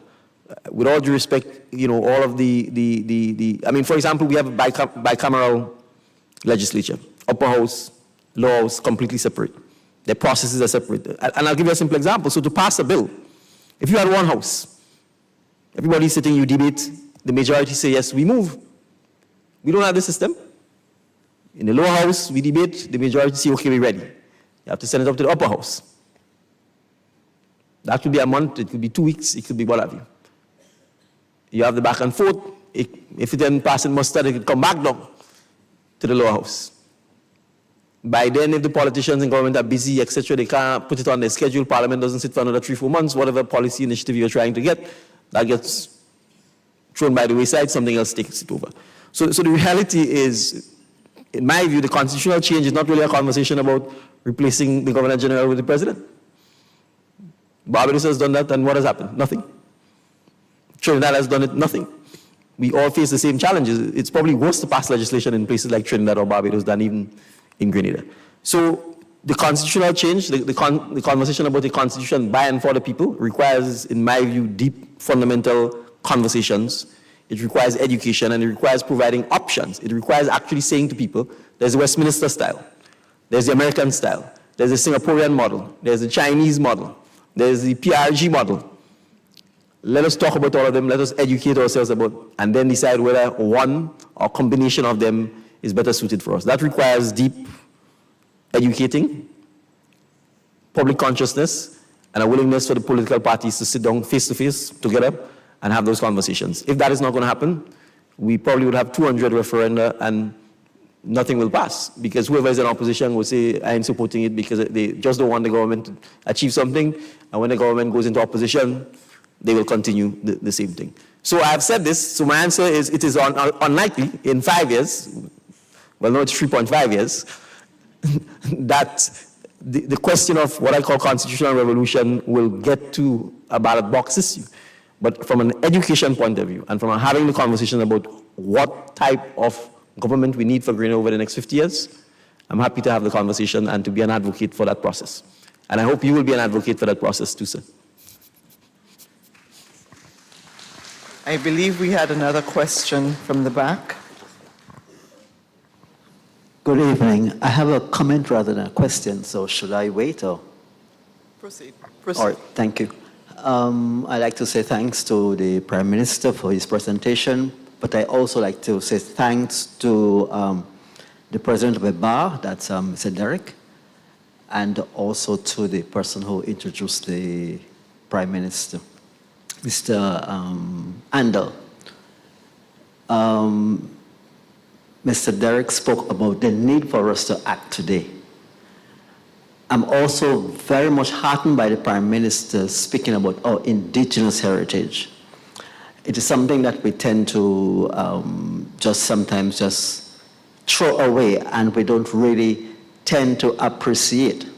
So as we sit in Camohon Park, which is part of our heritage, indigenous heritage, and if we just look across the road, we also have Koyaba Hotel, which is part of our indigenous heritage, meaning heavenly body.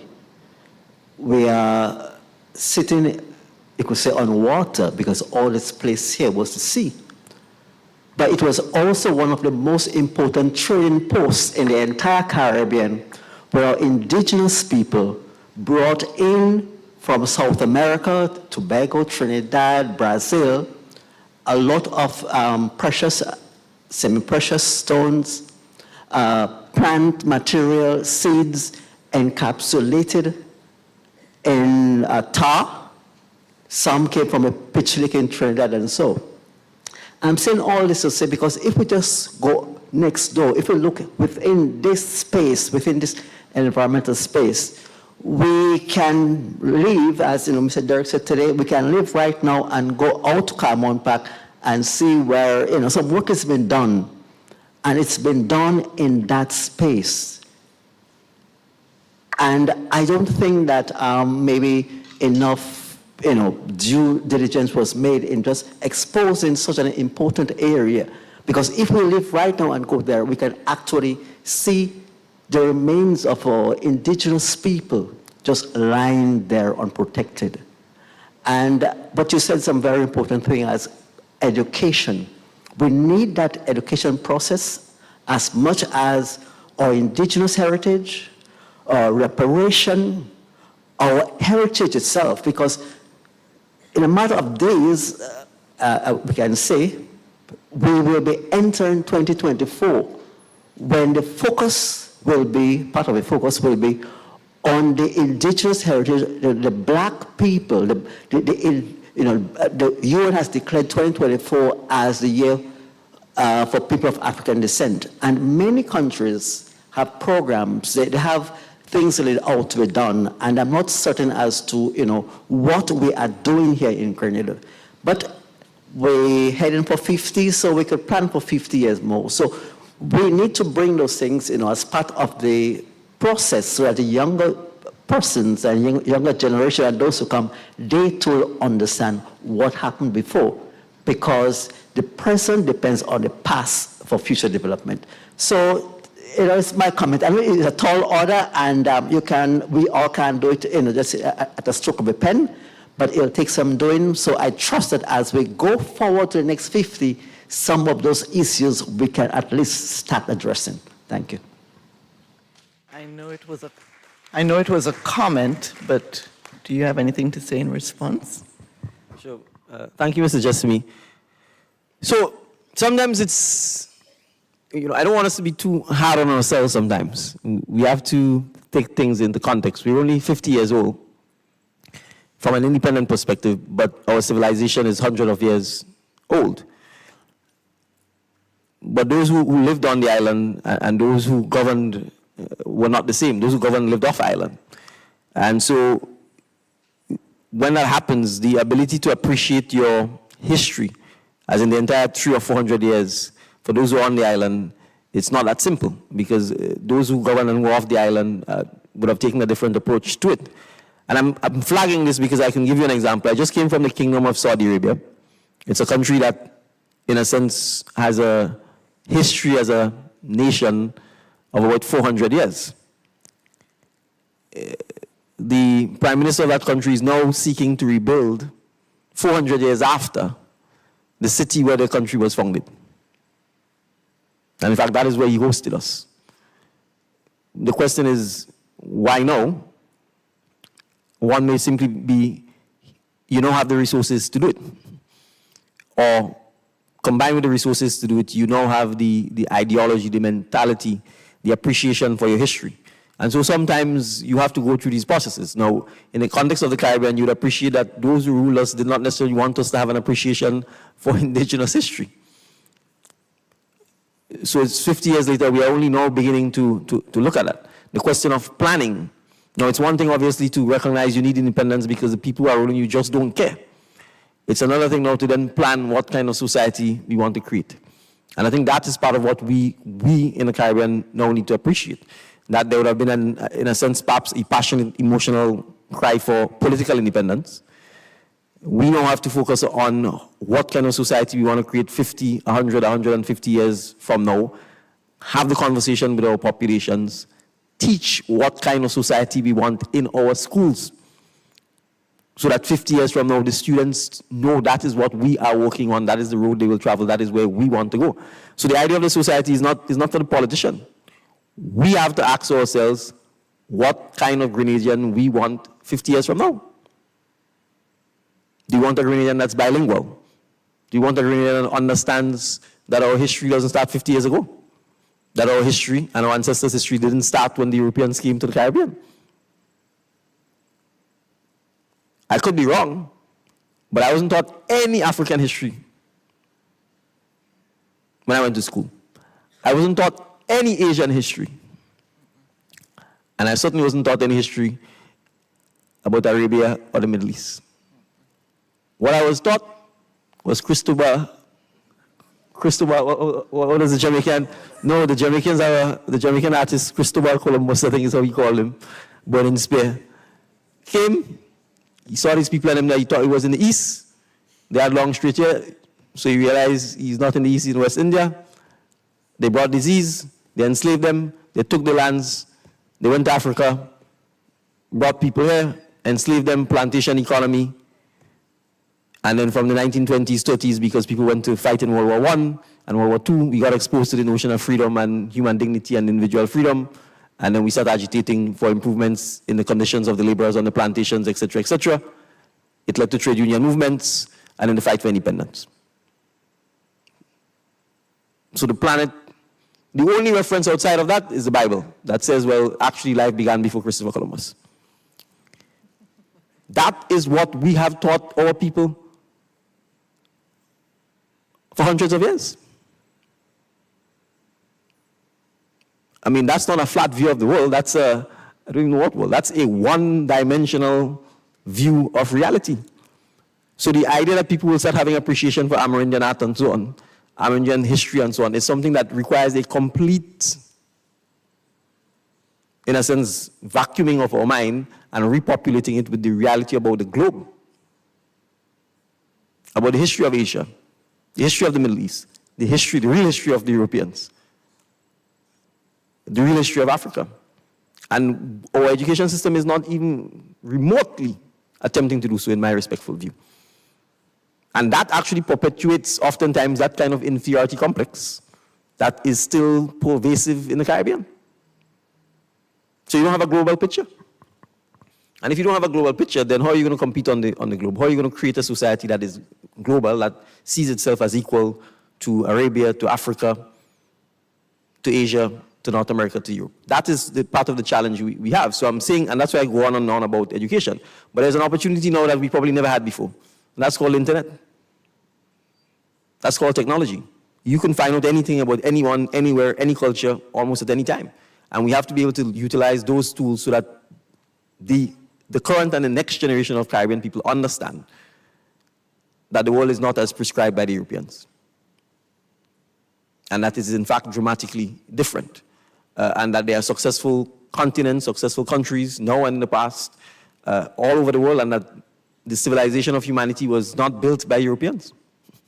It was built by mankind, all over the world, in all different parts of the world, in all different continents. And if we do that, then I think people in the Caribbean will begin to appreciate their own role in all of that. So I'm saying all of this to say, Mr. Jesme, I agree with you.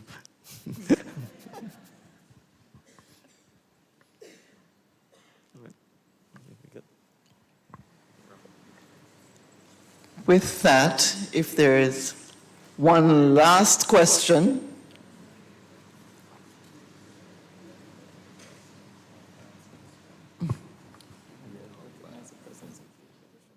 And while Ms. Taylor makes her way to the mic, may we acknowledge the presence, belatedly, I apologize, of the Registrar of the High Court, Ms. Shamara Cherubin Forsyth, and other members of staff of the Supreme Court Registry. Yes, Ms. Taylor, the last question is yours. Yes, good night. Madam Moderator, I seek your permission to disobey you slightly, because my question really is whether Plan 2030-2035, but I have to put that in a certain context. First, thank you, Prime Minister, for a rather provocative lecture. I listened to you earlier bemoaning the fact, and any student of political science would be mindful of that the device of the 5-year electoral cycle militates against long-term planning. And I wondered if you can conceive of a way in which something like a Plan 2030, I think it was changed to 2035, and I have to say I haven't heard much of that since your government took office, can be given some teeth in some way to preserve good policy, to survive the change of government. I wondered if that's something that has been considered, and I wondered, what has happened to Plan 2035? And because it was meant to absorb the aspirations through consultations of our nation state and reflect it in a developmental plan that was meant to survive the vicious 5-year cycle. Thank you for the comment and question. I would say that Plan 2035 is very much alive. In fact, I think all of our government's policies come straight out of Plan 2035. And certainly from a decision-making perspective, the cabinet template itself requires the ministries, when making submissions to cabinet, to identify how the particular submission fits within the context of Plan 2035. I will probably admit that we need to do far more advocacy on it. And that's why I talked about the schools, because I think that's really the starting point from an education point of view. But I conceive, for instance, that Plan or Vision 2035 could be legislated. That we can take the plan to Parliament, enact it into law, and say, governments, that is the roadmap, that is the plan, and you would have to demonstrate, and we can write in what that demonstration is, if you wish to deviate or change from that plan. How detailed we go with it could be something we can debate, but I certainly think high-level issues, for example, we can agree and legislate. And I'll give an example, education. And the need to, in my view, radically alter the education system in Grenada and the Caribbean. And I'm unapologetic about it. CXC, in my view, has significant work to do. So I'm going to say something. If I had my way, I'm not so sure Grenada would be part of the CXC. And no, I'm saying it. All we focus on is credentials. It makes absolutely no sense. And so when I talk about things that, in my view, that matter, if you're bilingual, as far as I'm concerned, that's more important than if you have all this thing behind your name. If you can swim, that is more important than if you have all these things behind your name. If you are digitally literate, that is 10 times more important than all the stuff behind your name.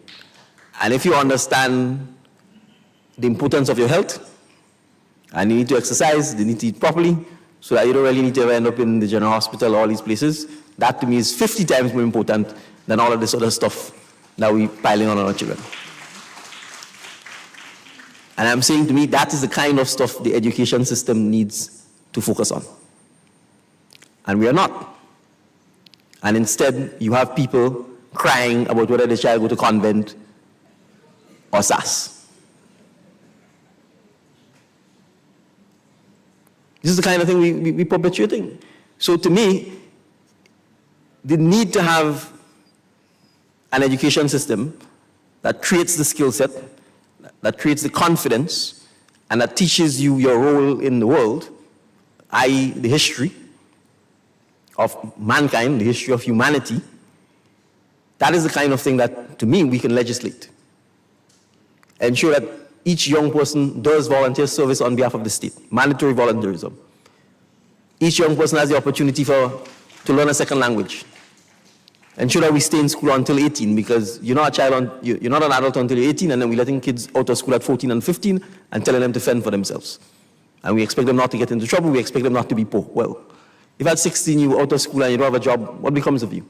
So to me, those things can be legislated as part of the overall plan, and the electorate then will have the ability to hold the political parties and hold the governments to task by saying, if we agreed in the 2035 plan that we would make skills training mandatory, that we will make learning a second language mandatory, that we would have volunteerism in the education system, we can go on, and it's not being done, then the government is acting illegally. And there should be consequences for the illegal activity of the government outside of just losing office. So that is something that I think that can be done. And if it's certainly, in my view, a creative way to look at how you start actually having not just the policy, but the implementation of policies that we accept should not change simply because there's a change in the personality in the particular office. So I hope that's the only thing I can come up with as a possible answer to ensure that we have a buffer against the change in whims of politicians who come and go as they see fit. Thank you very much. Thank you. Thank you, Mr. Prime Minister.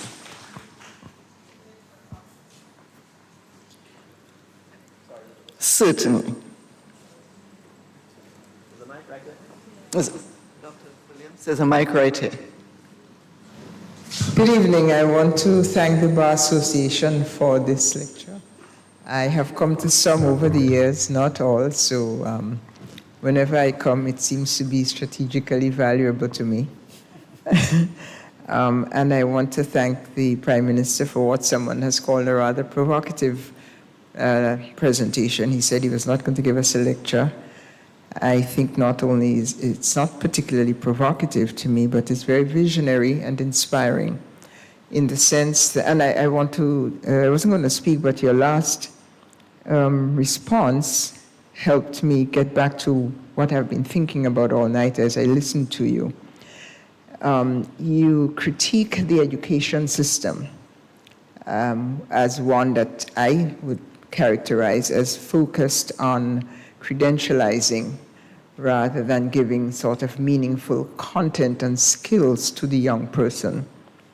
It's not either or. It has to be, in my view, a balance of both. But at the moment, it's predominantly that. I got 14 subjects, I got 11 subjects, and these persons can't hold a conversation. They don't know how to treat their grandmother or their neighbor, and so on and so on. So I think you are correct in proposing that the education system needs a revolutionary review to include content, what I would call content, meaningful living content, and not just as a procedural exercise.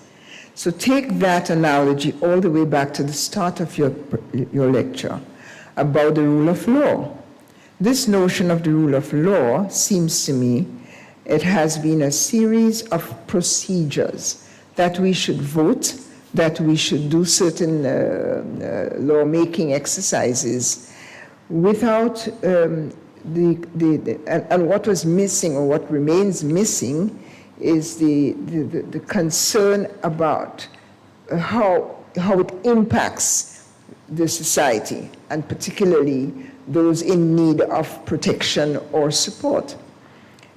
Which brings me to say to you that I'm one of those who've come through the revolution and would be happy to give you greater guidance. It seems to me that you're asking for it, not just for you, but for the society, as to perhaps how we can craft something more valuable and meaningful to us.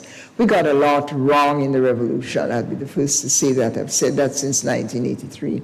But I'm also the one who says we got a lot of it right. And I'm very proud of what we got right. And I believe that it can guide us into the next 50 years. So perhaps tonight, part of what the nation can hear is that we ought not to be afraid to analyze and embrace the parts of the revolution for the next 50 years that hold a promise, just a promise, of taking us into a content-rich society or a practice. I'm happy to be president of the Senate, but if you look at the history of that, that is a position that was held by male elites who were there to supervise the interests of the plantocracy. And we've come a long way in getting, local people, women, and so on to hold it. But it needs a complete revolution in what it means. What does it mean to be president of the Senate? What can the Senate do to advocate not just lawmaking, but appropriate lawmaking and transformation in the society? So I will go away, Mr. President of the Bar Association and Prime Minister and all those associated with tonight. I will go away with a renewed confidence that our past, particularly around the revolution, but other elements of it, can be an infusion into the next 50 years. In particular reference to some of the deficits we had. And the last point I would say is that the people's laws were called that. They were not just decrees. They were based on something that your government is doing now, which is the consultation with people.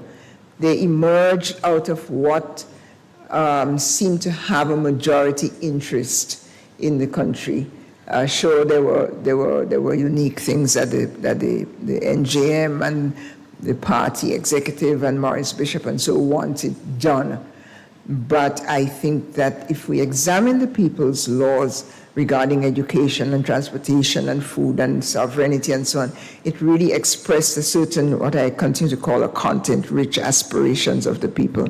And therefore, it was perhaps morally and socially legitimate at the time. Thank you.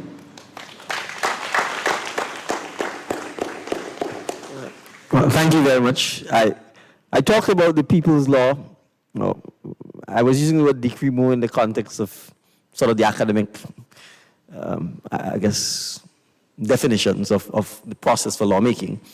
But I spoke about it specifically because I actually wanted this. I wanted us to recognize that as much as we talk about the parliamentary style of governance and lawmaking, that Grenada specifically, more than any place else in the English-speaking Caribbean, has had an opportunity to have a completely different system of lawmaking. And therefore, the what next was meant to say we need to therefore examine just that, examine the pros, and I deliberately spoke about the pros because to me the cons were obvious. No checks and balances, the misuse of the power, because you could in fact pass a law that says tomorrow the house that was privately owned by me became that of the PRG government, and in fact that happened. I mean, people like Derek Knight, specific legislation that was used to confiscate and take his property. So obviously I didn't highlight the negatives because I think they're obvious and well known. But the reality is, and that's why I talk about a simplified version of lawmaking. And I think the People's Law is a perfect example of that. And many of the People's Law survived and are part of our law today and are some of the more progressive pieces of legislation that we have on it. And I'm giving examples. You know, we joined the Eastern Caribbean Central Bank under the People's Law. The PRG, NIS, for example, was created under the People's Law. A lot of the social benefits that employees have. In fact, almost every statutory quasi-government entity that has a profit-sharing element for employees, rightly or wrongly, came out of the revolution and the policies and practices that they implemented. So I certainly think that we ought to do just that. We ought to go away looking at what things worked in the past and how can we marry all of that to get to a point where the political system, the legal system, is more reflective of creating the kind of society that we want. And my provocative comments on CXC was not to suggest that quality and testing and measurement isn't important. It's really to say that that is seemingly all we do, even when it's clear that we are facing significant shortages of skills across the board in almost every facet of our daily lives. And it is significantly handicapping not just the economic, but I think the social development of the country as well. And so that is something that we have to be able to not just talk about, but be able to tackle. And oftentimes, you know, the people who are the gatekeepers of education, you know, if we can't get them to buy in and can't get them to change, the education system is not going to change. But that's the nature of change. You know, oftentimes you're asking the people who need the change most. They're the ones who resist the change the most. So that's part of the challenge that we face. And that's why I think it's important to project not just a 5-year, but a 10, 15, 20, 25-year plan, because some of those things are so deeply embedded in our fabric that it will take significant time to make some of the changes. But thank you very much, and I certainly look forward to, sorry if you needed to respond, the mic is there. I certainly look forward to I think that Grenada and the Caribbean, we need a lot more of this. So let me use the opportunity to say thank you to the President of the Bar Association for insisting that I deliver this lecture. We need to conversate more about what kind of society we want. And I think we would find that the more we do that, the easier it is to lift the conversation and the easier it is to lift the society. And we should not, you see, there's a vacuum, then there's always Movilang and Bacchanal and Comes that will fill the vacuum. But if we are conversating, if we are consulting, if we are discussing, if we are having more of this, then we would be in a position to drown out a lot of the negatives and to focus on the lifting of the society and the building of the society. So thank you for giving me the opportunity to be part of this. We need more civic organizations to organize and to drive the discussions, because when it's politicians who are doing it, you know what happens. It becomes politicized. So I want to thank the Bar Association for leading and to say you don't only need to do the Sir Archibald Nedd lecture, you can certainly organize a lot more of these so that we can have conversations about governance, lawmaking, you know, constitutionality, how we create a society and the role of law in creating the society. So I'm going to resubmit my team, which was rejected, for the next Sir Archibald Nedd Lecture, which is The Role of Lawyers in Economic Development. Thank you. Thank you.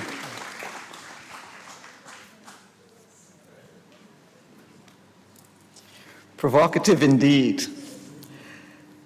Mr. President, I hope you took note for the next lecture. We'll deliver, the Prime Minister will also deliver that lecture, in case he didn't know. Mr. Prime Minister, the Grenada Bar Association is honored that you agreed to deliver the feature address this evening and for participating in such an engaging question and answer segment. Food for thought, indeed.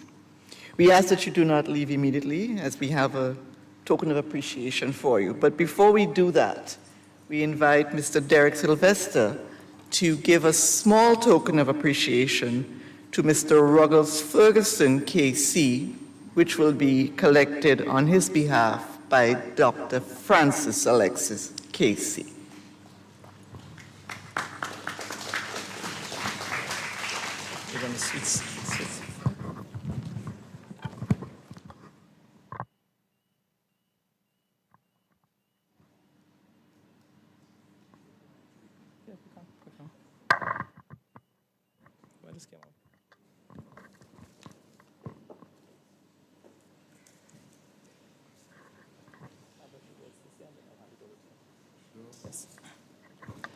There are some persons who would go the mile, and there are others who would go the extra mile. The latter relates to none other than our distinguished colleague, Mr. Ruggles Ferguson, King's Counsel. This award today is presented to Mr. Ferguson for his unwavering support, assistance, and dedication to the Grenada Bar Association and his commitment to this Sir Archibald Nedd Memorial Lecture Series. Mr. Ferguson has no boundary in relation to time when it comes to assisting the Grenada Bar Association. He has served as president for many years and was instrumental in coordinating this activity in the past. The Sir Archibald Nedd Lecture, as you heard, started in the year 1996 and continued in 1998 under the auspices of Mr. Ferguson, and he ensured it became a permanent feature on the annual calendar of the bar. He's always ready, willing, and able to assist the bar and can be reached at a moment's notice. He's never too busy to provide guidance and support, not only to the executive, but to anyone who needs his assistance. I am convinced that his day has 48 hours, and he sleeps in the 24 hours that he has created. The executive unanimously appreciates your contribution and presents to you this token inscribed with the words, Grenada Bar Association presented to Mr. Ruggles Ferguson, KC, in recognition of his sterling contribution to the Bar Association and legal profession. I also take this opportunity to wish Mr. Ferguson a happy birthday, since he's celebrating today. Mr. Jerry Edwin is also celebrating today.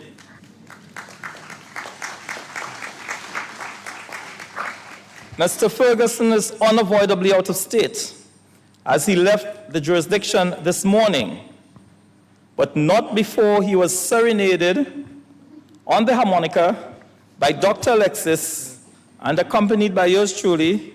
Of course, at the airport this morning, the security and other persons joined in singing happy birthday to Mr. Ferguson. I therefore ask Dr. Alexis KC to receive this award on Mr. Ferguson's behalf.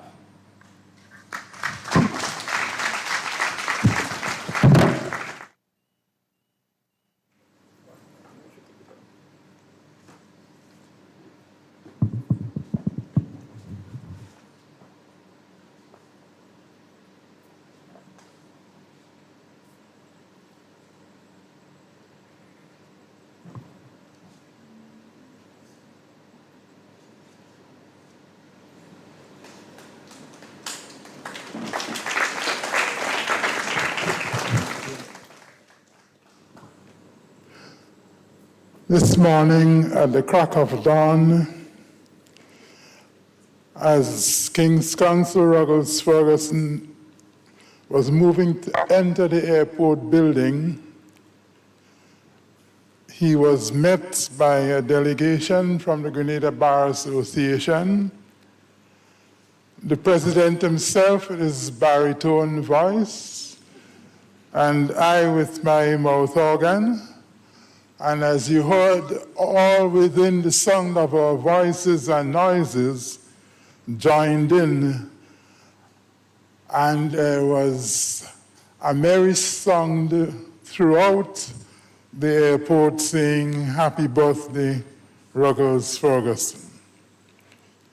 When he got his breath, he warned me not to forget to remind the Grenada Bar Association that he deeply, profoundly appreciates this gesture.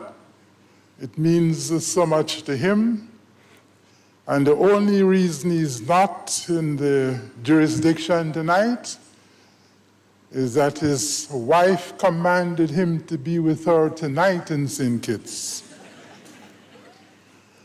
Happy am I, therefore, on behalf of King's Counsel Ruggles Ferguson, to convey to you, Mr. President, and your executive of the Grenada Bar Association, and it is not because of absence of appreciation, but it is only because of call to a higher duty he's not here tonight. But he sends his very deepest regards. Thank you very much.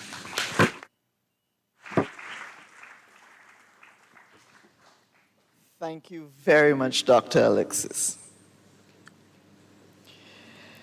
And to show our appreciation to the Prime Minister, we ask Ms. Afi Ventuve de Vega, who is making her way up the stairs, to make our special presentation of thanks to you.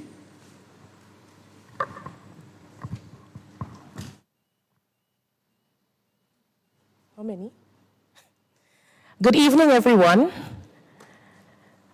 I feel lifted and full today, tonight, for what I would describe as a not just provocative discussion and conversation, but brave, bold, and brilliant. Conversations about reparations evoke feelings of hurt, pain, but we must also acknowledge healing and forgiveness. And I believe that your presentation today, Honorable Prime Minister, did justice to all those things and more. So from the executive and members of the Grenada Bar Association, we want to really thank you for taking the time to discuss such an important and serious topic with us tonight.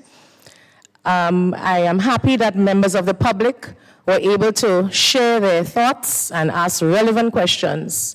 Unfortunately, those online may not have had such the privilege, but we thank you, we appreciate what you've done, and hopefully on the next lecture, your theme would make it to the top.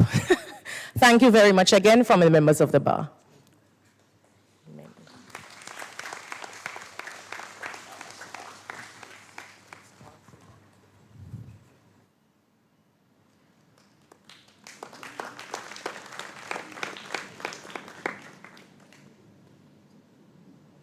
To wrap things up this evening, we invite Mr. Kadeem Strawn, floor member of the Grenada Bar Association, to move the vote of thanks.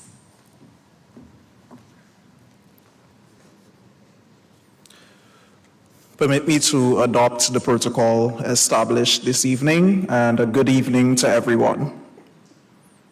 A good evening to everyone. That's better. So I have the simple task tonight of thanking the individuals who would have made this event, this lecture tonight, the success that I think we can all agree that it was. Sure, you can applaud that. To begin, I would like to express my thanks to the Grenada Trade Center for agreeing for us to host the lecture here this year, as they have in the past. Certainly, we appreciate being housed in this venue for this purpose, to have this edifying discussion and to be able to provoke our thoughts so that we can have larger conversations which are relevant not just to our own personal development, but to the development of our nation on a whole.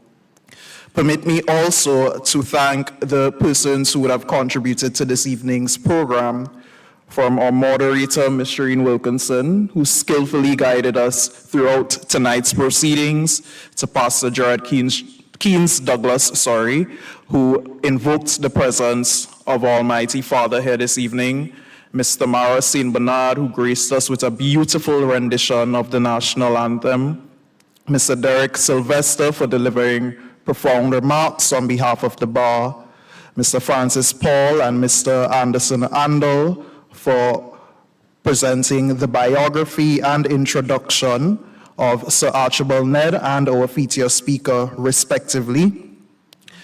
Mrs. Afi Ventu de Vega for agreeing to present our feature speaker with a token of appreciation. I would also like to thank our specially invited guests here this evening. I see members of the government, I see judges of the High Court, I see the Chief Magistrate, and I see members of the business community, general public, students from the T.A. Marshall Community College. I think we can all agree that we've touched a large cross-section of our Grenadian society this evening. And certainly I think that has quite a bit to do with the feature speaker that we selected. I would also like to thank the persons who would have contributed in ways that are not quite evident here this evening. A lot goes into making a lecture like this possible. The executive team has certainly been working assiduously for months in terms of the planning and execution of this lecture here this evening, and not just the executive, but members of the general bar, and I do want us to give them a round of applause. Additionally, I would like to thank Mr. Damani Berzan for the decor that you see up on the stage here this evening. I would like to thank Tropical Catering Services Limited, who is providing refreshments after the ceremony this evening. The media personnel, T&R Communications, for streaming tonight's proceedings and for also making it available to persons who could not make it here physically. I would like to thank, of course, the general audience here present tonight. It's not easy to give up your Wednesday night to come down to the Trade Center to listen to somebody talk. But I think it says a lot about your commitment to education and to wanting to be edified that you presented yourself tonight. And so you too deserve a round of applause.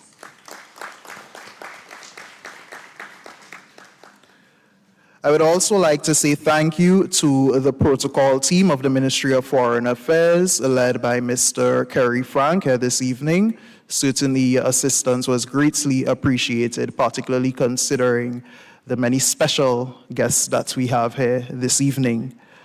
And last but by no means least, Honorable Prime Minister Dickon Mitchell, thank you for the riveting, thought-provoking, and quite radical presentation that you have made here this evening. I think certainly we all left with a more expanded concept of reparations, republicanism, and the rule of law. And we have also expanded our perspective in terms of what we hope to see for the next 50 years in Grenada's history as an independent state. We thank you for agreeing to deliver this evening's lecture, or as you prefer to call it, a conversation. And I know you think that your theme would have been better suited, but I think tonight is testament that this was a needed discussion for tonight. So perhaps in future, we can discuss that topic that you wanted to be discussed tonight, and you would accept another invitation to come and deliver on that lecture. So just to wrap up, I don't want to hold you too long. So again, thank you for sharing your time and your air with us this evening. And I do hope that you all have a safe journey home. Good night.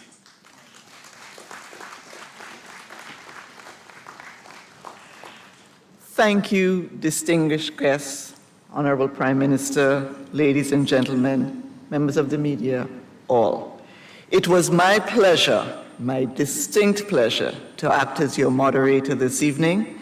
And on behalf of the Grenada Bar Association, I wish you a good night, a safe journey home, and we look forward to seeing you and the Prime Minister with his topic in hand at the 20th Sir Archibald Nedd Memorial Lecture 2024. Wishing you a very safe journey home. Please permit the Prime Minister to leave first. Thank you.